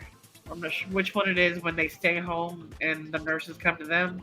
I think it's outpatient care, but we're here with them at night, and so if I ever hear a loud noise, it wakes me up and it makes me worry about them. Go out there and check, make sure they're not on the floor, because they can't even reach their phone, which they use a lot to call people. Mm-hmm. So, and we've only been here for, I think we're in our second month. Mm-hmm. And the last house we were at, oh my god, I would not do anything for that fucking house. If anything, I would take my cat's litter box and mix it up with some raw chicken and just drop it into their air conditioning vat. That's what I would do for them. Well, and I think you said even where you were living. Maybe put some milk and some eggs in there too. Well, I even think you said where you were living. I think you even said where you were living was a sketchy area at one point. We had to stay somewhere for about 90 days, and we call it the Hell House because it was a living hell to live there. I think you even remember telling me you're going to almost have, when you were living there, you almost have to get some sort of protection there. We didn't know what to do. I never really like leaving our room ever because there was just too many people there. Mm-hmm. But we're in a much better place now. Well, that's good. And so I'm actually going to give us a teeny tiny break for a couple minutes. I'm going to get ice cubes in my drink, possibly a snack if I can find one. Hell yeah. And all I got to keep saying is I keep saying it. I'm going to. Relic, when I meet you in person, you're going to get a big hug from me. Hell yeah. That's that shit. Because I love Relic. The homie's in the room with the dick in the freak show's palace. She's doing a trick. Trying to dance, up your hands, circle, let's just go. Under the big top lights, we rise, we fall. Be the faces, spin the faces, we lose control. Juggle legend, let the wicked take hold.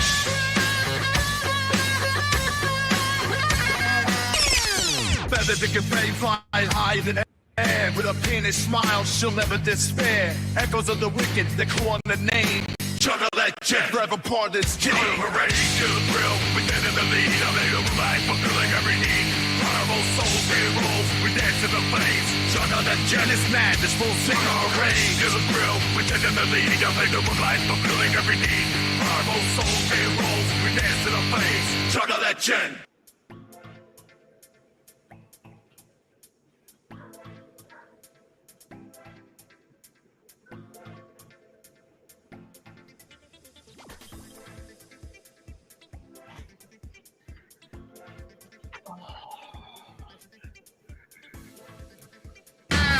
legit, shorts in with a grin. Bare face, she'll embrace chaos from within. Carnival of madness, she's the queen of the show. So you had to seek a wicked, let the dark sides go. During battle, saw the tail of her path intertwine. Nothing too bizarre as she's ever could find. Calm on the horizon, the road and thick. In the freak show's palace, she's doing a trick. From the dance, up your hands, circle, let's just go. Under the big top lights, we rise, we fall. Be the faces, spin the faces, we lose control. Juggle legend, let the wake and take hold.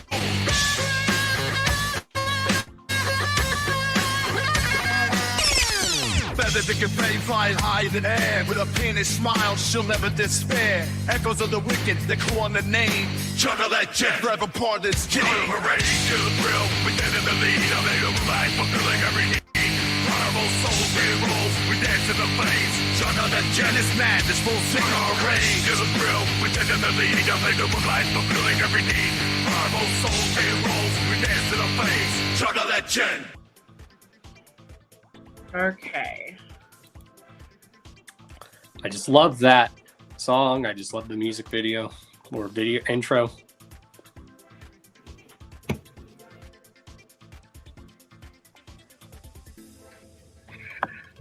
Damn.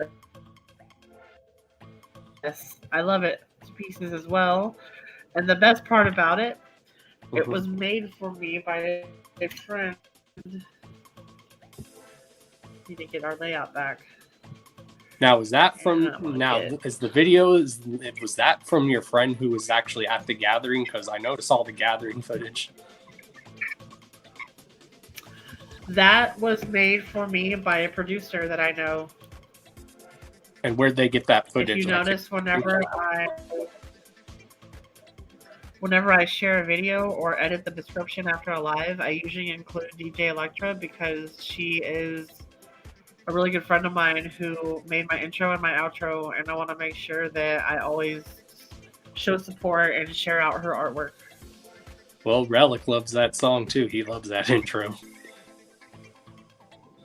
Heck yeah.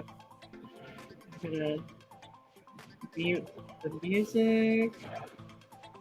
My mouse is giving me issues. I really think it's my mouse. Oh, that's your shit. Okay, so I got the video loaded, so that's what I was hearing. So music off, comments back.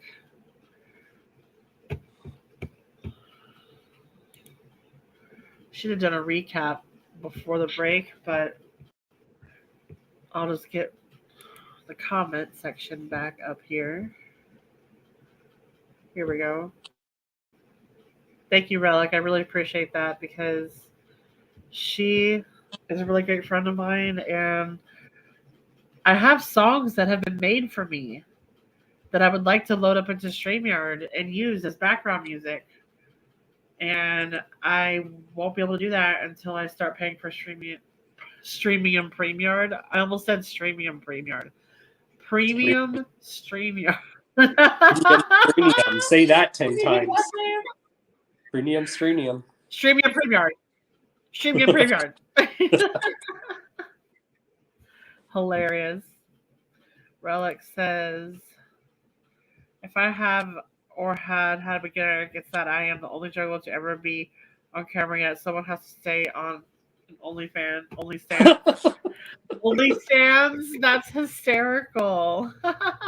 Well, I've told you many times, Relic, if you want to come on, you don't have to have the cam on. You could just have your microphone on where we can hear you. Yeah. I have mixed feelings about being on cam when you're on podcast with people. Mm-hmm. If I trust you, you don't have to be on camera. But if we're building up trust, we might have to come to an understanding.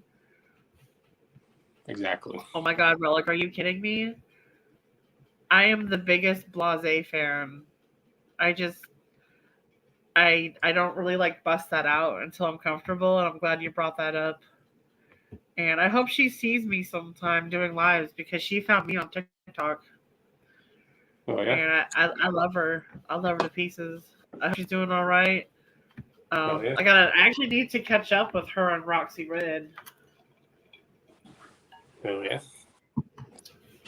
But we're gonna get back to some content. This interview is from 2 years ago. Now, mind you, y'all, this is an old interview. Even though it's 2 years ago, this interview is old. There's a lot of different stuff that has happened since this interview, but one thing that still remains the same is Darby's still my bro and my boy. Hell to the yeah, everybody. And just recapping, we're celebrating the shit out of Darby and his new album release, and his new album is just absolutely fire. Darby O'Trill Garden is probably my favorite Darby O'Trill album right now because it's a really great representation of all of his inspirations. Dude, no way! Do that again. Bro, you have a hard copy. I'm so jealous. And that's why Is it open? Yes, and that's why I encourage people to buy hard copies because we're celebrating Darby, so I have all his albums right here. You have 4. Technically, it's 5, actually. I'll show them all. Okay, here's this one. This is the one I told you that's really good, especially. Look at that dope cover. Piecemeal. Hell yeah. That is nasty as fuck, just like Darby. But I love him. There's that one. There's Gully. Bro, that fucking cover just... I stared at that for days. Doesn't this make you think of like old-fashioned metal or punk rock? It makes me wonder what the hell happens out in the swamps. And then there's this one, which is the Tomb. That one's really dope. Shovel banging. Yep. And then, of course, there's Creek. Yep. And it's signed. Yep. And then there's, of course, the current album. Can you open it? Do you want to see the artwork? I want to see the CD and the artwork. Oh, the artwork is fucking dope. Like when you first open it, look how dope the CD is. Yes. It's the weird face inside of a sunflower. I love it. Yep. And then there's the artwork in the inside. The C17. I love it. Oh my yep. God. And then there's actually a good message written in the booklet if anyone wants me to read it. You know it. All right, I'll go ahead and read it. It's actually very inspirational. And it actually folds out into a poster, but I'll read what it says. It says, "This garden will grow you wherever you need as long as you will nurture and care for its seeds. Mix the blood that you bled with with water from the creek, and then things that you will seek will rise from beneath." I love that.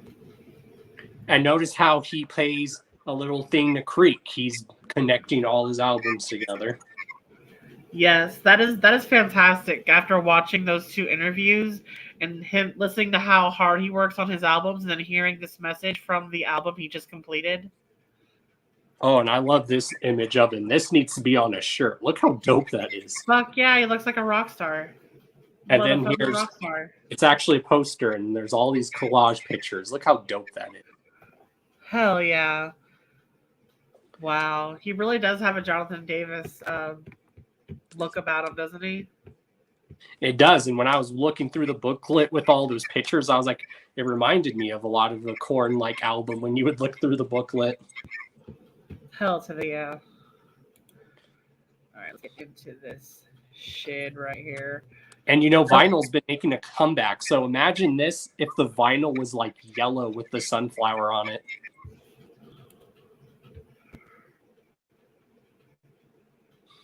Phenomenal.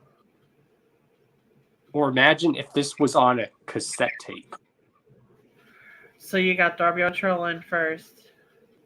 Yeah, and then eventually the other guests joined, but we could still watch the whole interview because then they're all on together. Fantastic. He comes in about halfway through. So yeah, we'll just start it from when Darby's on.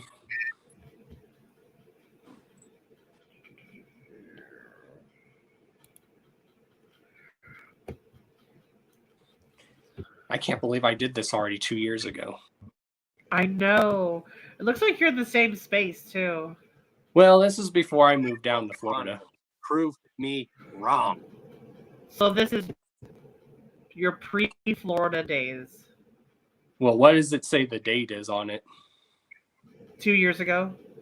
Okay, so I don't know when this went down. I just know it was 2 years ago, and I believe it was before I moved down to Florida.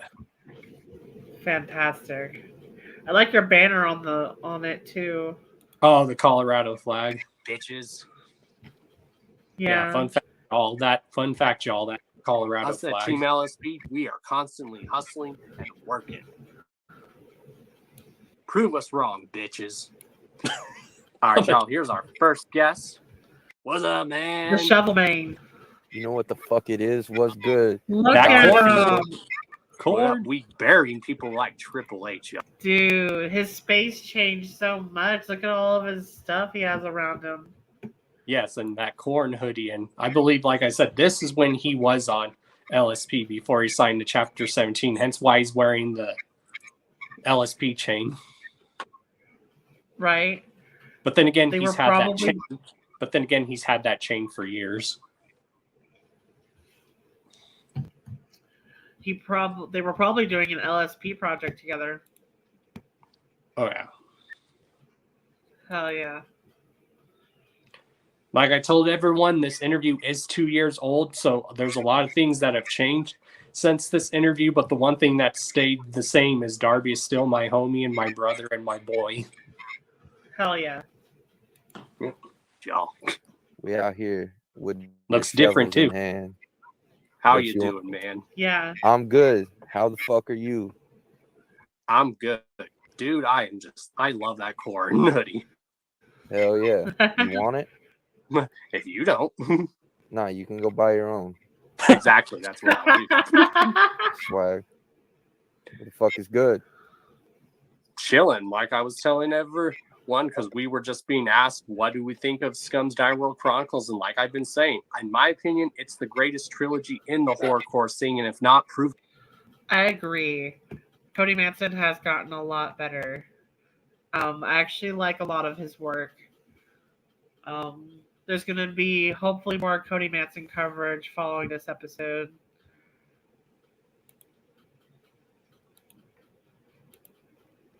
Prove us wrong, y'all. Yeah, that shit goes hard. Then go buy that new Scum record. It's fucking gas. Dev's got a beat on there. What goes hard? I'm on there with Cody Manson on Curbside. Darby's new album. Whole bunch Fucking of gang dope song. shit. Yeah, man. It's a good record. Shout out Scum. Shout out the Gorefather. Big Of course, L while shit. we were waiting for Cody, of course, like I said, you actually have a new release coming out. Look at his necklace. It looks like a LSP saw blade necklace that he's wearing. It is, because this is at the time he was on LSP.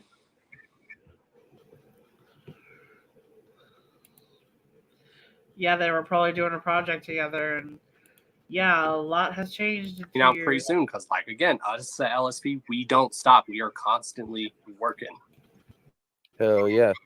That new album, Gully, is coming very soon. Nice. Should be out in the next like month area, Wow. you know. Pre-orders and shit. And Wow. track list will be available soon. Wow. We're actually dropping the second official single tomorrow for the song Bone Chillers featuring Damian Quinn. It also features scratches by the homie DJ Bobby Blaze of Team MUJ. Nice.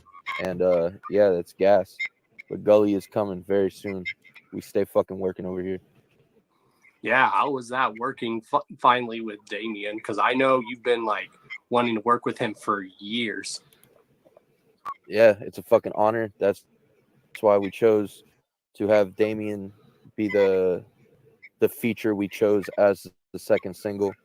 Damian Quinn and Dark Half, R.I.P. Gino. It's been a fucking huge influence on me and what I do. And it's a fucking honor to be able to work with Damien. Expect more in the future. Yes, it's always good to rub elbows with people that are like known. Yes, Relic. I heard some stuff about that. I don't know for sure, but we're going to be doing more Cody Manson coverage in reference to the rumors about him being blackballed.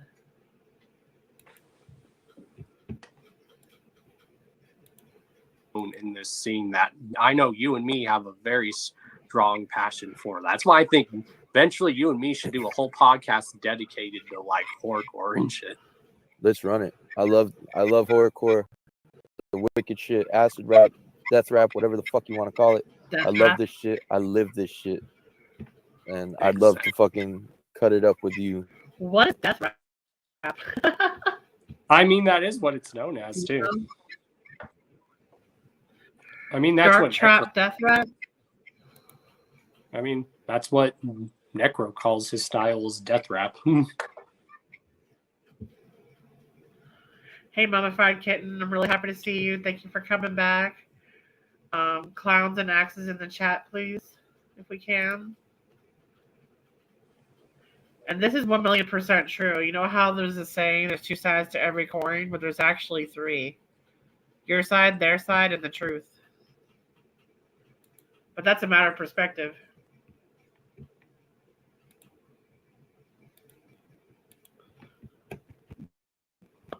About some fucking wicked shit. Big gas.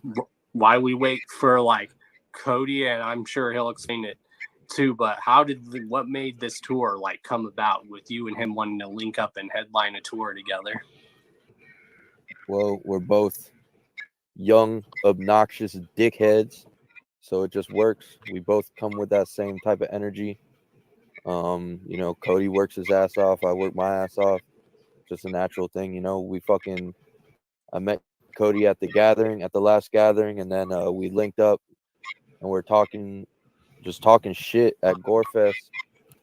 So they met at gathering and they met at a Gorefest, and they were working together before his Goalie album was released. Yes, because there's actually fucking, a song on Goalie with him and Cody Manson. What happened? Oh, I said there's actually a song with Darby and Cody Manson on Gully. Yeah, it's called Snufflick. It's also on EC E equals MC squared.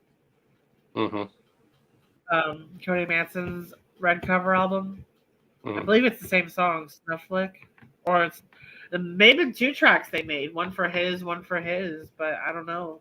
Trying to think. I know Snufflick is Darby and Cody. Hell yeah. Like for those people that don't know, even Cody has been like, he's been moving like a fucking machine. Yeah, Cody fucking works, man. Cody stays busy. That's why I fuck with him. He ain't sitting around waiting for nobody or none of that bullshit. He just fucking works. Yeah, and that's why that's what I like and respect about Cody. I'm actually waiting on some merch from him right now. And as soon as I have it, you guys are going to see it. I like to be associated with people that are just constantly working. Like me, I'm always like working too. Even on times when I should be relaxing, I'm like, no, work. Got to. You don't work, you're not going to get fed. That's the fucking rule around here. So you stay working. We're already fucking almost done with the next record and other records. We have like multiple records in the cut and multiple fucking big things in the cut is all I can say. And it does help to record a lot of material because that's part of the new day and age. It's not like when you and me were growing up where sometimes you waited a year, 2 years or 3 years for an album to come out. Now you constantly have to do something, whether it's an album, EP, a single. Yeah, I mean, you know, it was a different landscape. You didn't look at how far he came in a year after that interview. Oh yeah. And look at you too. Yep. Let's see. Here's it goes. Relic says Cody Manson was the first star I sold to an underground interview way back. There's quite a bit of Cody Manson interviews. I want to cover the ones done by Don Chaos and the Carnival Spirits first, and then possibly do others.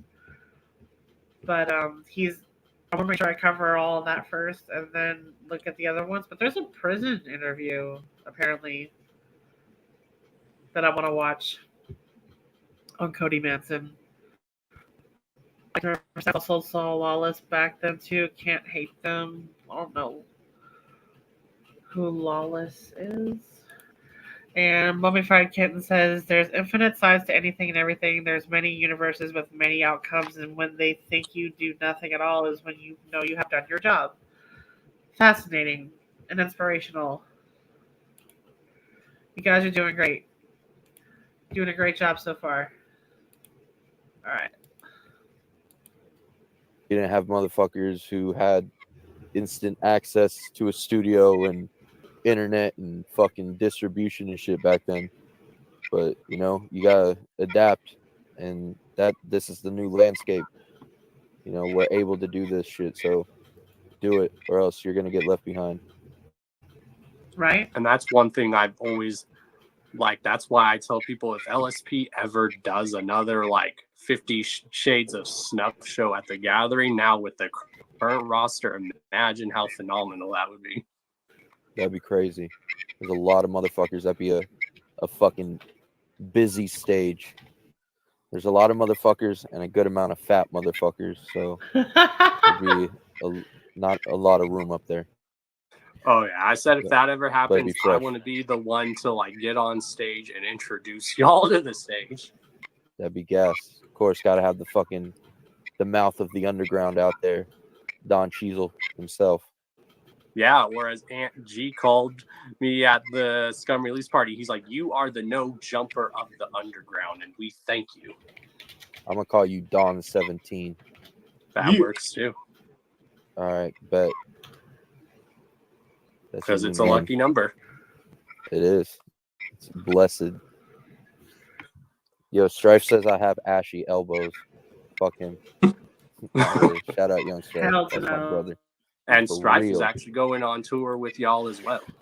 Yeah, we're gonna be talking about that. I figure we should wait for Cody to jump on so we can get into the nitty gritty. But yeah, Young Strife is on the tour, on the Young Snuff tour. I wonder if he's feeling frustration right now because Cody's late. Yeah, I don't know what it was. We'll find out. And I put hope. the Young in the Snuff. And y'all better be fucking prepared, because Young Strife is the fucking Mac. That's the motherfucker right there. If you're not bumping Young Strife, stop what you're doing. Stop Young listening Strife? to me right now. Go bump Young Strife real quick. Come back. Let us know how you feel. Actually, you might not feel that good afterwards, but it's a good not feeling good. You feel me? Exactly. Strife's that boy. Strife holds the shiny diamonds within his hand.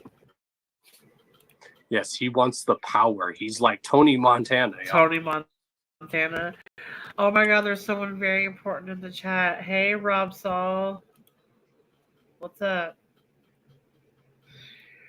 Good evening. Welcome in. Nice to see you return. We're doing Darby O'Trill coverage in celebration of his amazing new album that dropped today. Y'all. Yeah, that's Strizzle Montesi. You feel That me? should be his nickname. That we call him. Yeah, I think he would fucking stab me in the throat while I slept if I ever called him that in person. Darby's gonna have trouble sleeping. Y'all is gonna be sleeping all cautious, like, oh shit. Wow. Nah, that's my brother. I trust Strife with my life. Aw. Same. What you want? What you doing today, Don? What you up to? What kind of fucking hijinks? How many fucking licks you hit today? How many fucking? I am just. What? How many slaps you giving out? You slapped anyone today? Every day. That's why now I think it's funny with what's happened. Is I made up a thing. I'm like, no, y'all should be like, y'all about to be smacked like how Will Smith throwing hands. Oh my god, I remember that. Oh, you can tell the time. Young Willie, Big Willie style. You feel me? Big Don style. You feel me? Damn, bro. So that was back when Will Smith walked up and slapped what's his name? Chris Rock. Kevin Hart. It was actually Chris Rock. That's right. He went up and slapped Chris Rock for talking Yep, about his you could woman. tell when this came out. Yeah. Dude, it seems like forever ago. Yep. It seems like forever ago, for real. It does. Fuck, hold the phone. You got to come out with a fucking remix, Big Chaos style. Get the fuck on it, bro. $1 million ideas right here on the Hours of Chaos podcast, the fucking #1 podcast in the underground gang, besides the Swamp Rats. And that is Exactly. why And besides, we are here right now trying to help my man Don regain traction back, because he put a lot of time and effort into his channel, 13 years I believe, and it got nuked, and it's just so wrong. It is just absolutely so wrong. So make sure you subscribe to my dude here. Oh, my mouse is gonna get besides Team fired. MUJ. And Team MUJ. Yeah. And then the next Well, one none is of the us have- Beastmaster show. There's You- a lot you- of those shows. You have an that get- award and we don't, so that's where I'm basing my statistics off. Exactly. Hence why I'm telling people, don't vote for me. Vote for the other people. Vote But Team MUJ. If they're on there, vote Team MUJ. Those are the homies. They're Yep. like, I even voted for you guys on there. You guys are a part of that too. are we? Yeah. For what? You guys are on for like podcasts, YouTube mainly podcast show of the year too. Wow. Phenomenal. That's fucking intriguing. I didn't know that. Because when they were asking for suggestions, I like added you guys in it. I'm like, the Swamp Rats podcast with Darby O'Trill and Devereaux. Bet. Yeah. Don't vote for us though. Vote for Team MUJ all day. Yes, Okay, and if you don't vote for Team I thought you just froze on me. MUJ, vote for the Beastmaster show. Yeah. Hell no, Relic. He put, I think, Juggalo in the chat. What did he put? Juggalo. Oh, yeah? Oh my god. What on earth? That is hysterical. That Midwest Carnival. Yeah. Someday I'm hoping next summer. Next fucking summer, bitches. Hopefully.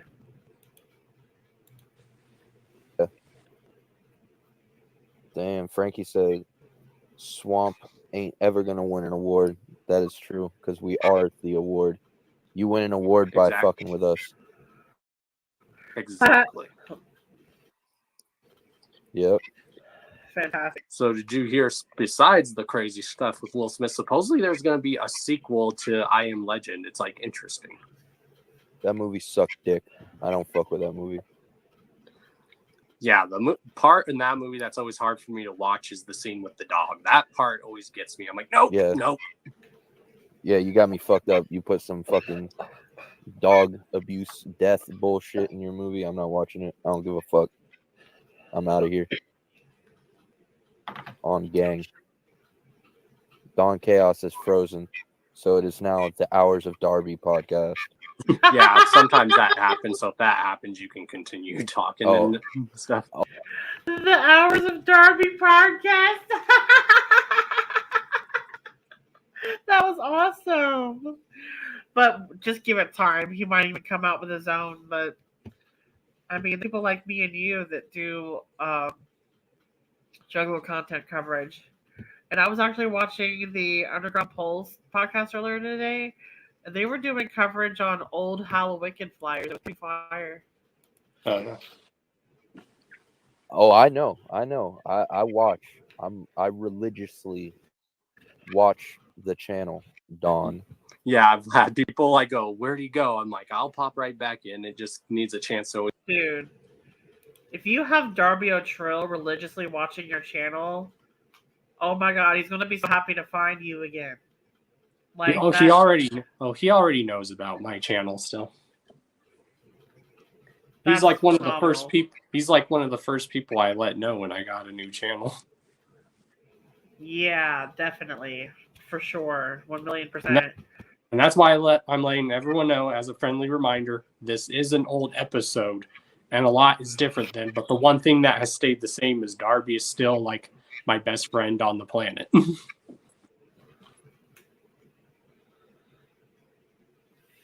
I will go to That's war. awesome. I would go to war for Darby. That's how much he's my friend. I would fucking, dude, I fucking wish he was my homie like that. And Steve, I hope this is not true because we are not prepared. We are not prepared to go there in February. No, And that's not true. That's another event that's going on. That's Juggalo weekend that's going on. Good. Phenomenal. Yeah, that is Juggalo. That's Juggalo weekend. Yeah, I would rather, if I want to spend all that money, I want the full week. Yeah, Juggalo weekend is always fresh. It's too Thank you, much Mark. freshness. Your fucking 1995 Dell computer cannot handle all the karma it is currently receiving right now. All the fucking beans. So funny. Oh my God. Oh yeah, and the show's gonna get more updated where I'm gonna actually eventually have my own like personal studio. Wow. That was before you had the studio. And I did have my own That personal studio eventually when I was in Florida, yes. That's crazy. Darby is funny. He has a great dark humor that I love. Well, and you could tell he literally is my friend. We like to joke with each other. Yeah, he's over here hyping you up, and I absolutely love that about him because he's showing you mutual respect right now. And you guys are holding it down like a couple of G's while you wait on Cody, and you're keeping it very professional, and I respect that. Mm-hmm. Hell yeah. So now when guests are like off or they're in the area during like a tour, they can stop by and then they can just come chill at the crib and then just chill on the couch and we pass a joint to each other and just chop it up. Hell yeah. That's what's up. That's what's up. I still can't believe I've been doing this show for 5 years. That's insane. Listen to you. Yeah, that's fucking crazy. Listen to you. You couldn't believe it 3 years ago. You still can't believe it now, and it's more now. It's 8 years. I know, it's nuts. 8 years. It's Wow. insane. So your channel was about 5 years old when you started the Hours of Chaos? Well, at that time, the channel wasn't 5 years old because I started doing YouTube around 2011. So you add 2011 to 2 years ago, that will tell you. Fantastic. Don't you just love time capsules? I do, and I love how the whole thing of what started my show, it started out as like an April Fool's joke. I told people I was going to quit doing YouTube, and then the day April 1st came around, I told people I have an announcement to make. I'm like, I'm not going anywhere, but I am starting a podcast. Hell yeah. And now you're doing it again. Exactly. Can't keep a good Juggalo down. Hell no. That's why I have that as a shirt on my store. And it's funny, I started out making it like I was gonna retire YouTube and stuff, and then like on the exact April 1st, 5 years ago, I came and did a live stream. I'm like, nah, I ain't going nowhere, y'all. What I am doing is gonna be now doing a podcast dedicated to the underground. And nice. So on April 1st, you tried to mess around with your audience, and it was really a surprise that you were gonna expand. Exactly. Phenomenal. That is brilliant. I love that. You And I'm the cannot first to do get real rid Juggalo Underground of Don podcast. Chaos. Chaos is forever. Yeah, Chaos is eternal. All right, you feel me? you're kind of Where's this boy Cody at?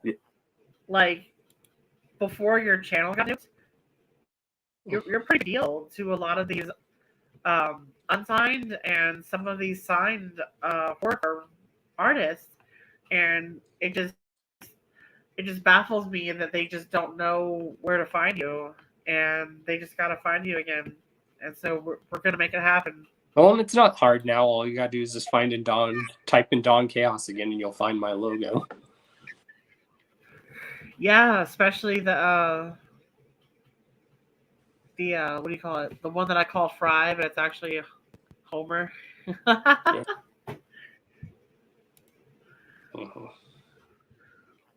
Have you hit him Yeah, up? where is Cody? Have you reached out? I have. Wonder what he's asking you. Sometimes you just gotta send him the link more than once till he gets it. It looks like Griswold is back. Welcome back, Griswold. Well, in the So meantime, what are your favorite things for like the Twitch streams that ICP's been doing? One of the things I've been liking is their like jam exam sessions where they break down stuff. That was yeah, I fuck with that heavy. That shit they did last night was dope. I only seen like little bits of it. But yeah, I just watched like the fucking recap or whatever Mhm. of the Carnival of Carnage jam exam, and that was dope. Carnival Hell of Carnage is a fucking hellified fresh record with a lot of really good fucking And it's classic crazy joints how on it. people are just now liking. Some people are just now liking that rap. Oh, there he goes. But yeah, Carnival of Carnage is a shit. A lot of people slept on that motherfucker and said it sounds dated, but it does not sound dated. It just sounds good. Good old school shit.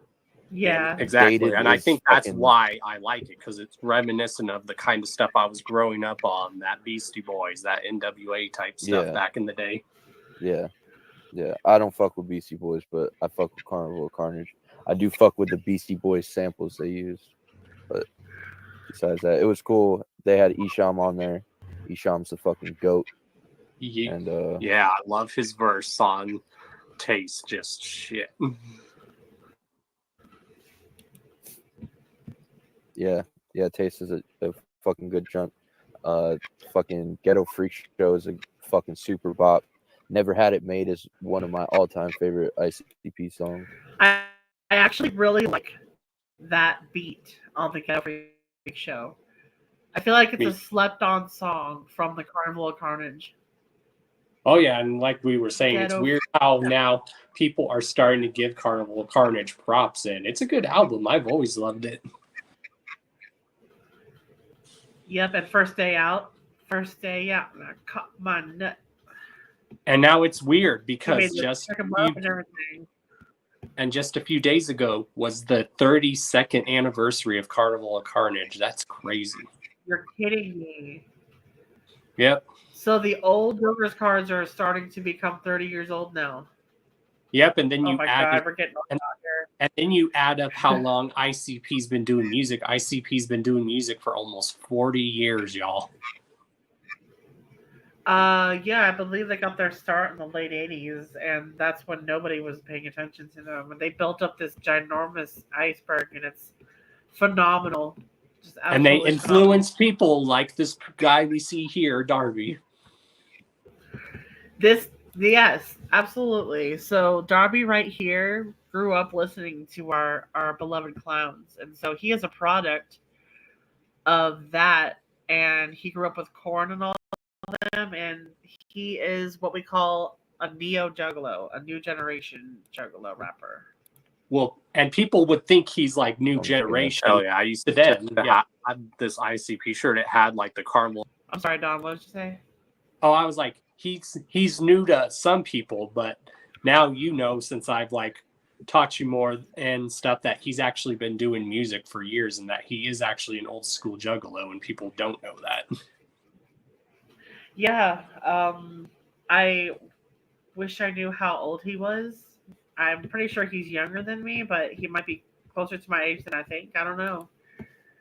Um, but you can see it, and his voice has just grown so much and developed so much.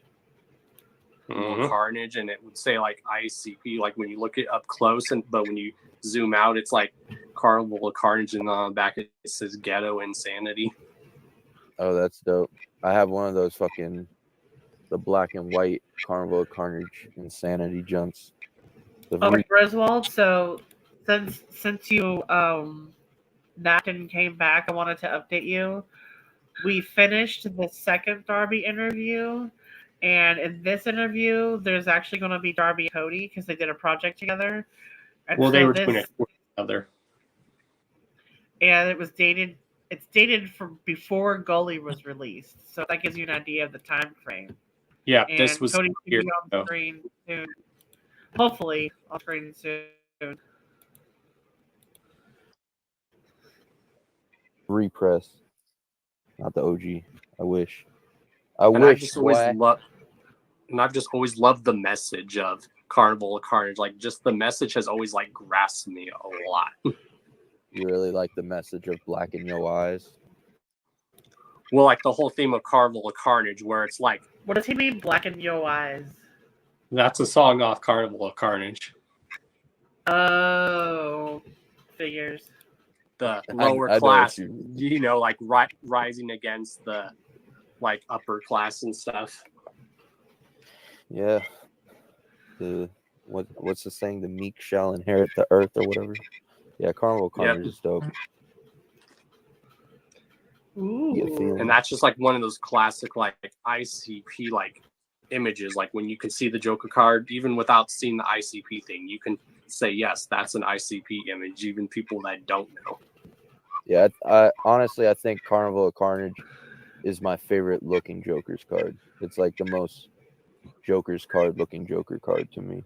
I don't know. Just it looks fresh. I always. Since we're talking about Joker cards.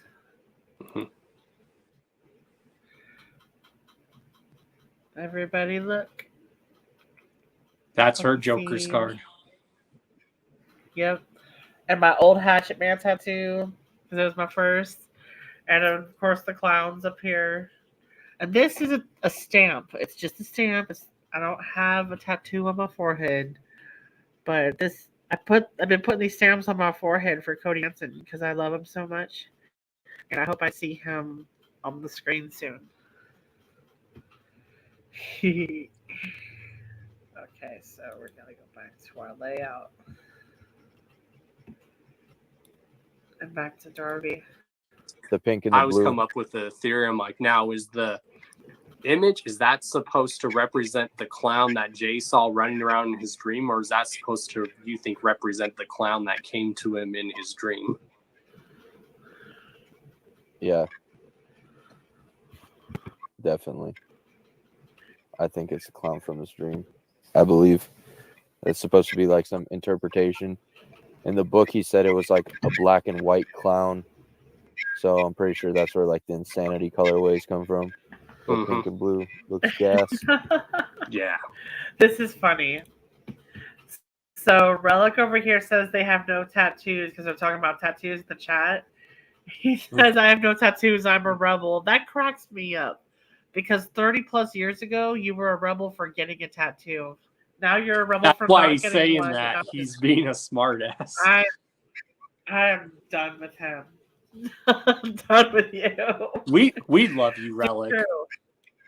Oh, absolutely. Absolutely. 1,000,000%. Relic's been watching me on panels for a while.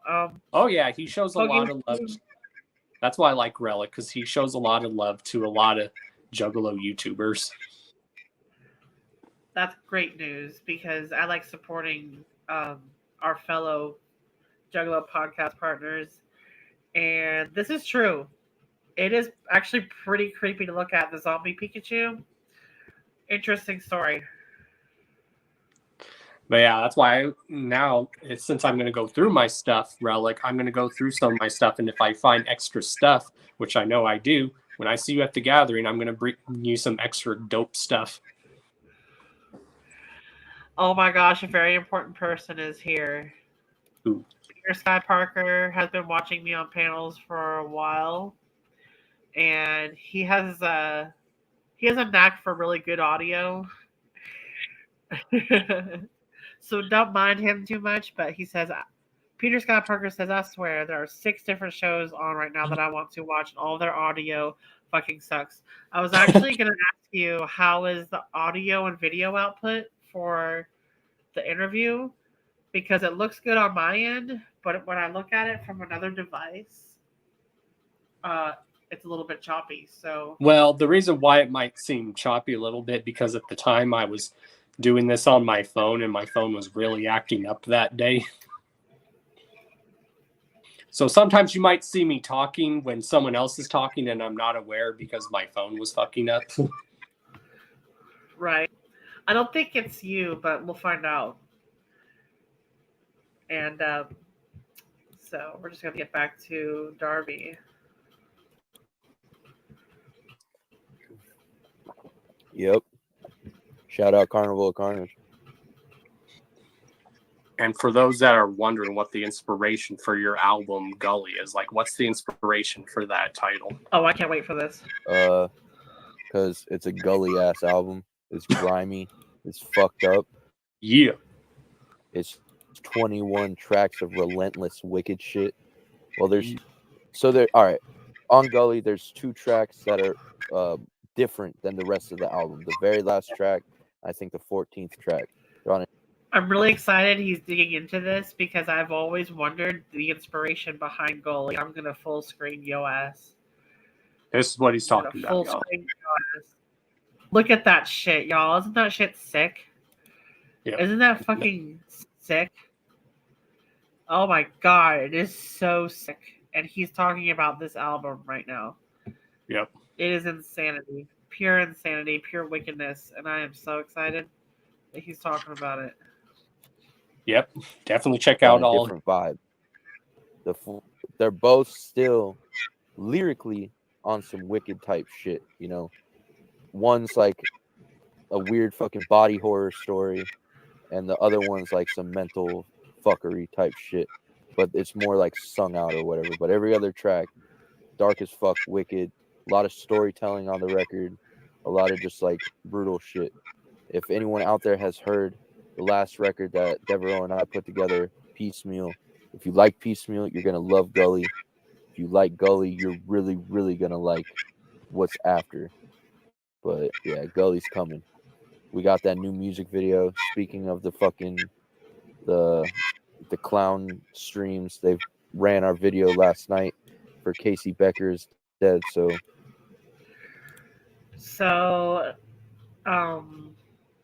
thank you for letting me know about this, and I will do the best I can to fix it.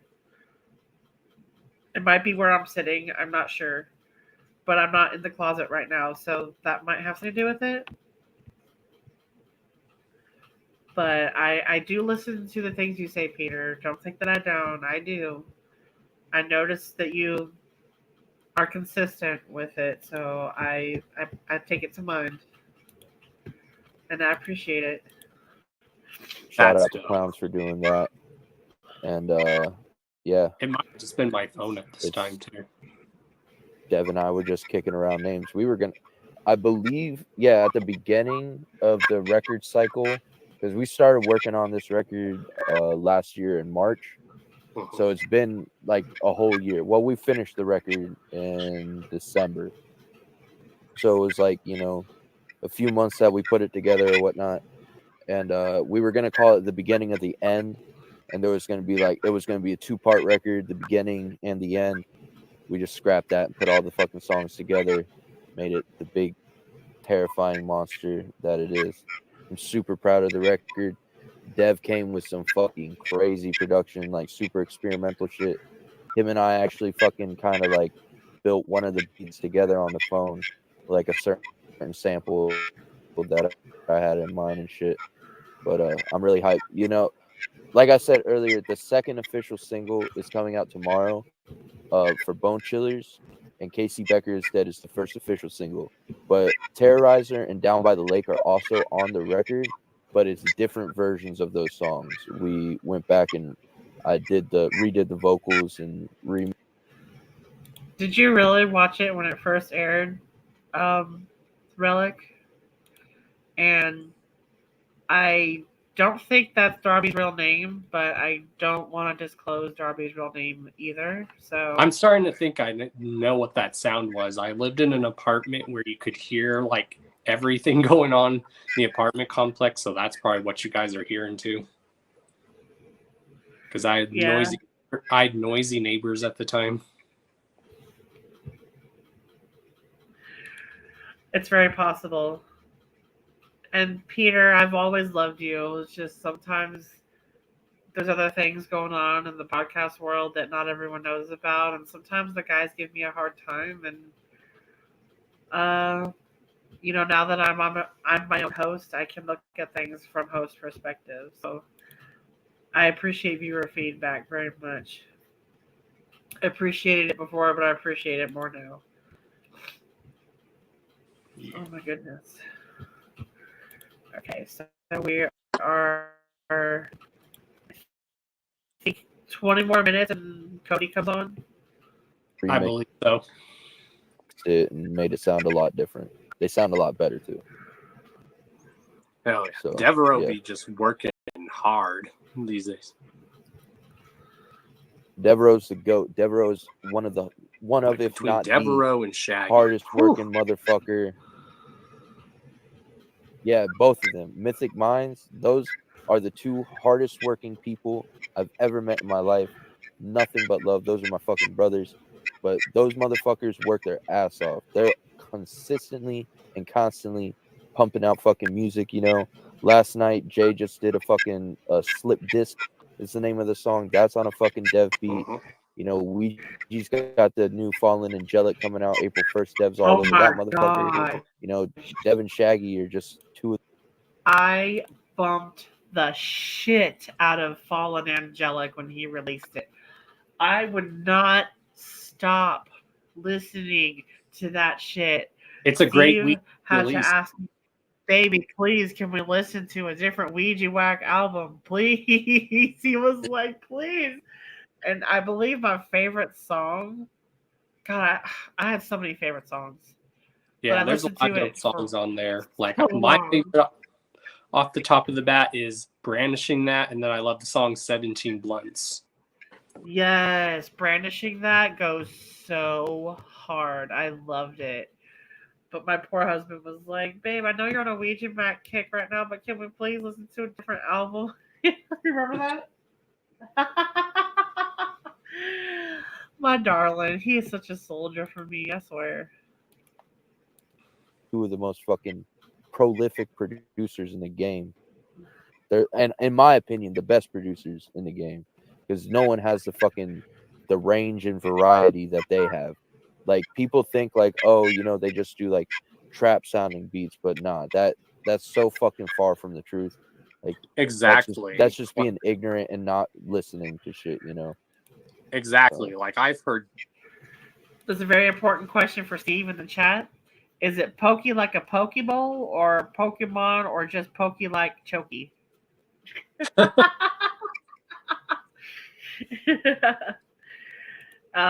Pokemon, it is one of his many favorite things, but it has remained consistent because he started playing in 1996 when the games came to America, and he has played ever since. Even though he has taken some breaks, he always went back. He always gravitated back. And retro gaming, I gotta say, is a really fun thing to do as an adult.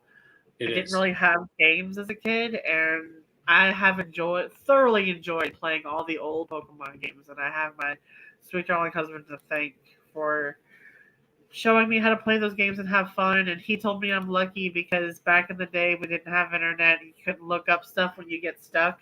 You just stayed stuck till you figured it out.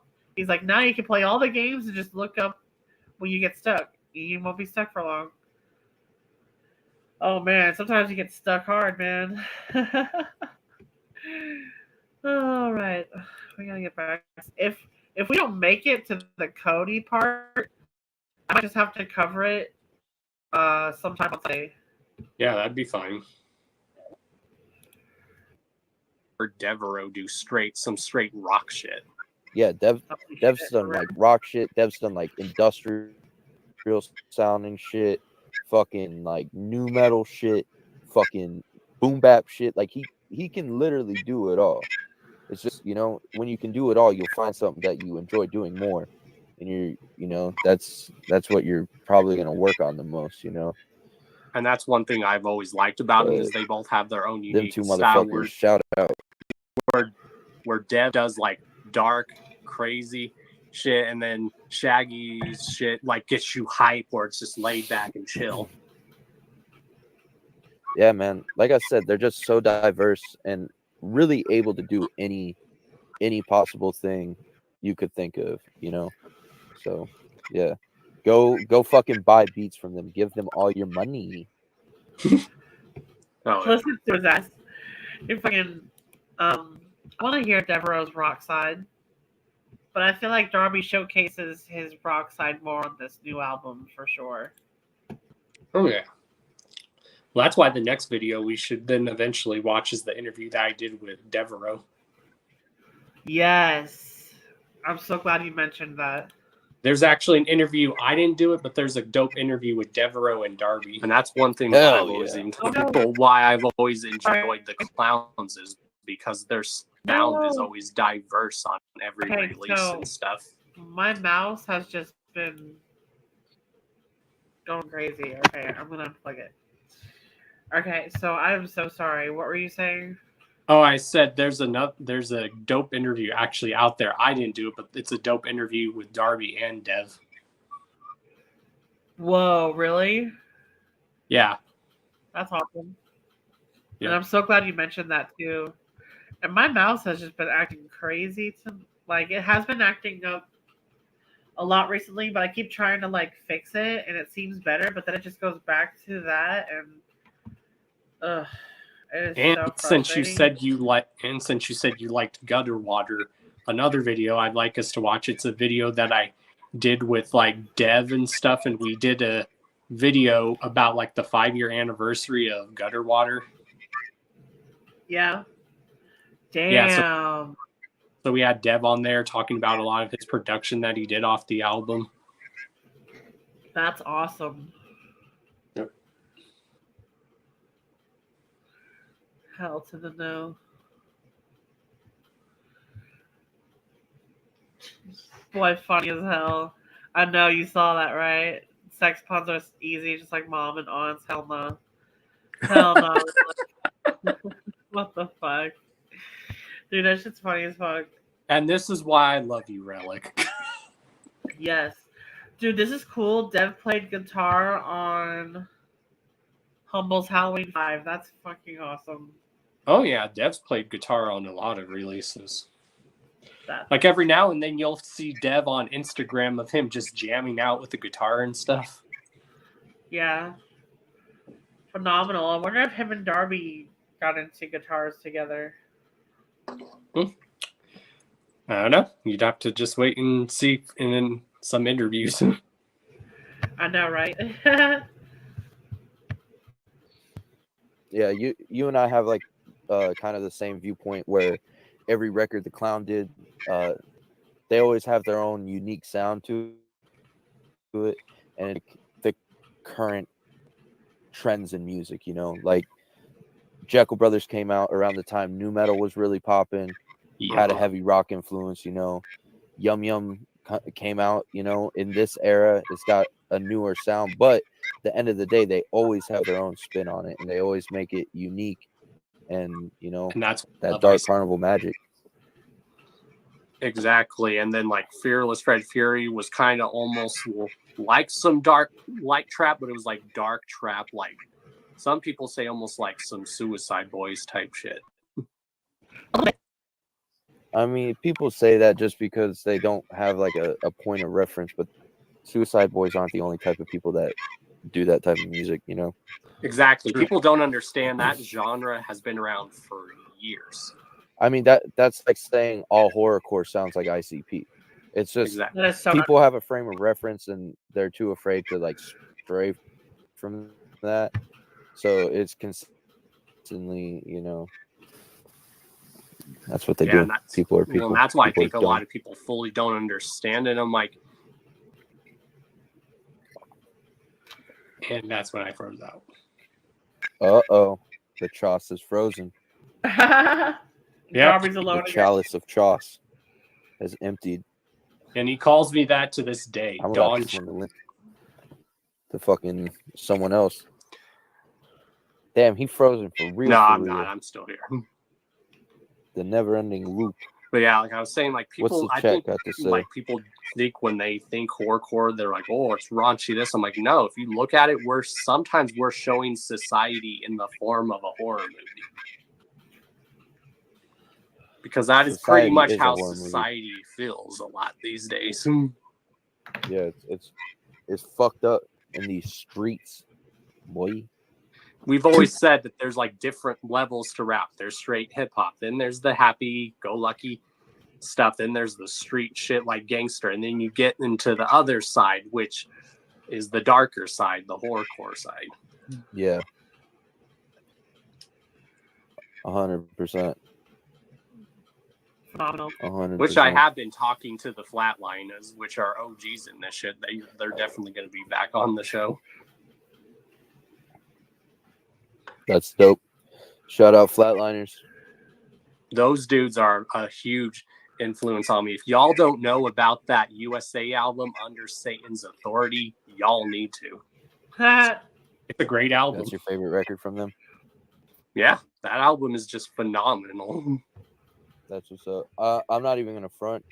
I'm not like super keen on their discography. I've definitely heard some of that record in particular, but yeah, I don't really know much by them. But Yeah, it's a shouts phenomenal out them. album. I know they're legends. So what'd Yeah, you say? I mean that's It's like better their is good. only Do you like believe in God? first out. Well, that Do You Believe in God is another very good album. I love that shit. Yeah, that's a fucking bop. That's like the goated fucking album. Yeah, that's why I'm You trying feel me? to eventually put together, and then hopefully eventually other people would like to join me on that. But I'm trying to like compile my list of like my top like wicked shit, horrorcore, dark hip hop albums of all time. Yeah. What's your top 5 horrorcore records, Don? Ooh. I could tell you one of my third ones is definitely Chisel. It's Faith and Chaos by Insane Poetry. Interesting. That's a good record.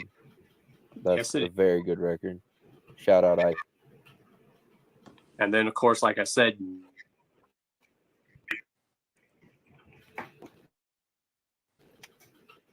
and my internet was shitty at this time I was doing this interview. It's on the list. That And then some people could say it's horrorcore, some people can't say, but I would say Prozac's Tales from the Sick. Really? Then again, that album's just classic in general. Fantastic. Whoops. Did we freeze or did I freeze? Who froze? Oh no. It was Darby at that time. Oh shit. I think you froze, Darby. Let me refresh. He comes back.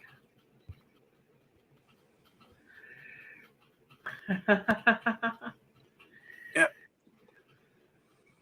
There we go. They can't contain the freshness, y'all. You just can't. Ah, there we go.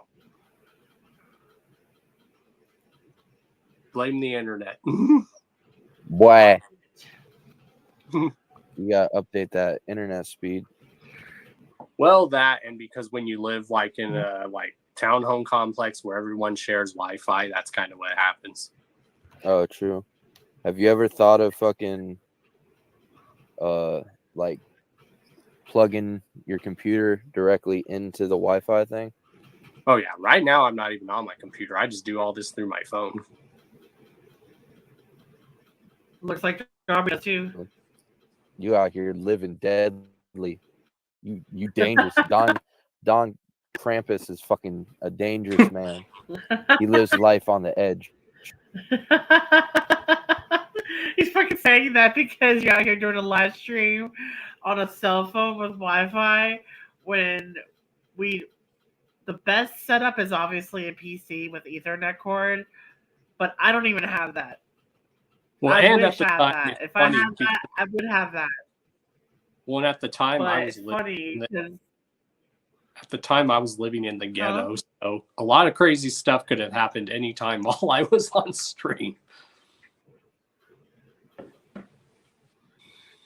hell to the no. Yeah, so anything could have happened when I was living in this place when I would do content because I lived in the ghetto. Really? Yep. I do not miss living at this place whatsoever. Hey now, Relic. Don't be throwing up on women.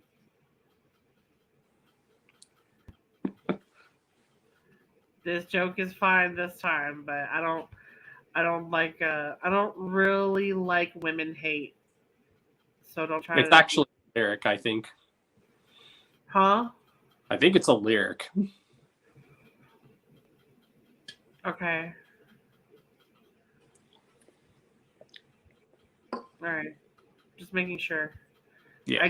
I have been through a lot of women. I've been trashed a lot simply for being a girl, a natural woman, and I have been through so much of it that if I see it in the chat on my own show, I'm gonna stop it immediately. And so I like and respect Relic enough to give him a chance to explain himself. Because I didn't make any jokes like that, you know, about men.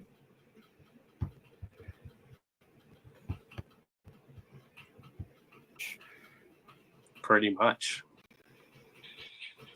Gotta live every day like it's your last. That's what I do. Pretty much. That's how I was always raised, and that's why when Where's this people boy come Cody up to me, at? I have no idea. I'll try sending him the link again. Where's the link?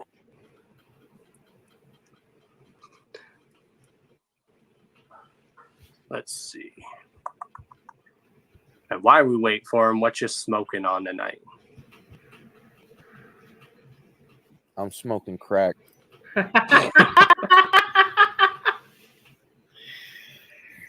No, I'm not smoking crack. I'm just chilling. I'm not smoking nothing. Not right now. Okay, he's online now, so he's just about to see the link. Damn, bro. Damn, you got your tabs on him like that.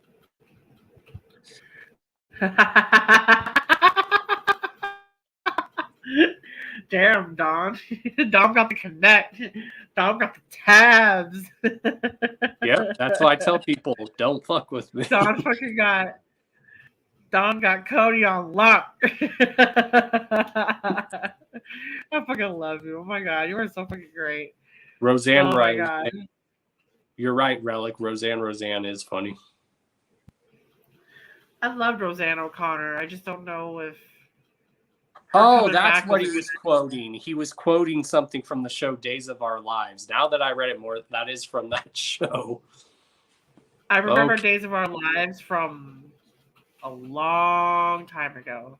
Yeah, what he was quoting in the chat, that's from the show. Okay, I get it. Okay. I get you now. That's actually really funny. A girl asked a boy if she could hold his pee-pee, and he's like, well, you looks like you might have broke yours, so no. Good call, my guy. I remember Days of Our Lives also. Me too, dude. And I was a little kid, so that I didn't care about the grown-ups dramas. Yeah. Oh shit! Damn, Don Chaos out here on this fucking.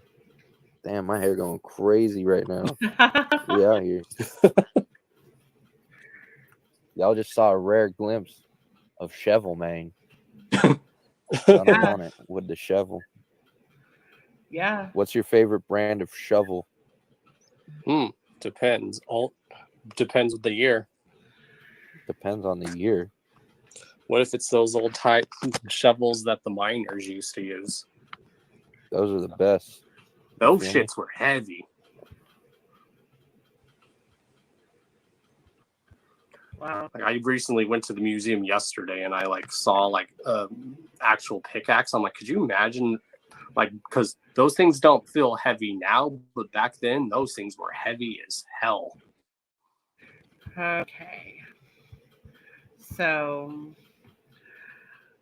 I think I might just go ahead and end here. Because I wanted to stay on till 10, but it looks like the interview might run past that. And I think this is an okay place to start on the next one. I have to check how much streaming hours I have left. But go ahead and if you've got any plugs, go right ahead Well, everyone and just see if you don't do. everyone just follow me on social media. If you have me personally on Facebook, follow me on there. But if you want to reach like actual Don Chaos, just message me on Instagram. Shouts to my sponsors, Blind Death Clothing, and also go get yourself some official Chaos strip. That is my official store. And you guys already know who I am. Here it comes. I'm Mr. D to the O to the N to the C to the H to the A to the O to the S. Your friendly neighborhood Juggalo, the Karma Millionaire. If you don't know, now you know. And if you still don't know, well, then it sucks to be you. Yeah. That is a great way to say goodnight. And I'm going to sing us out with Real jug shit. hell yeah. That was fucking awesome.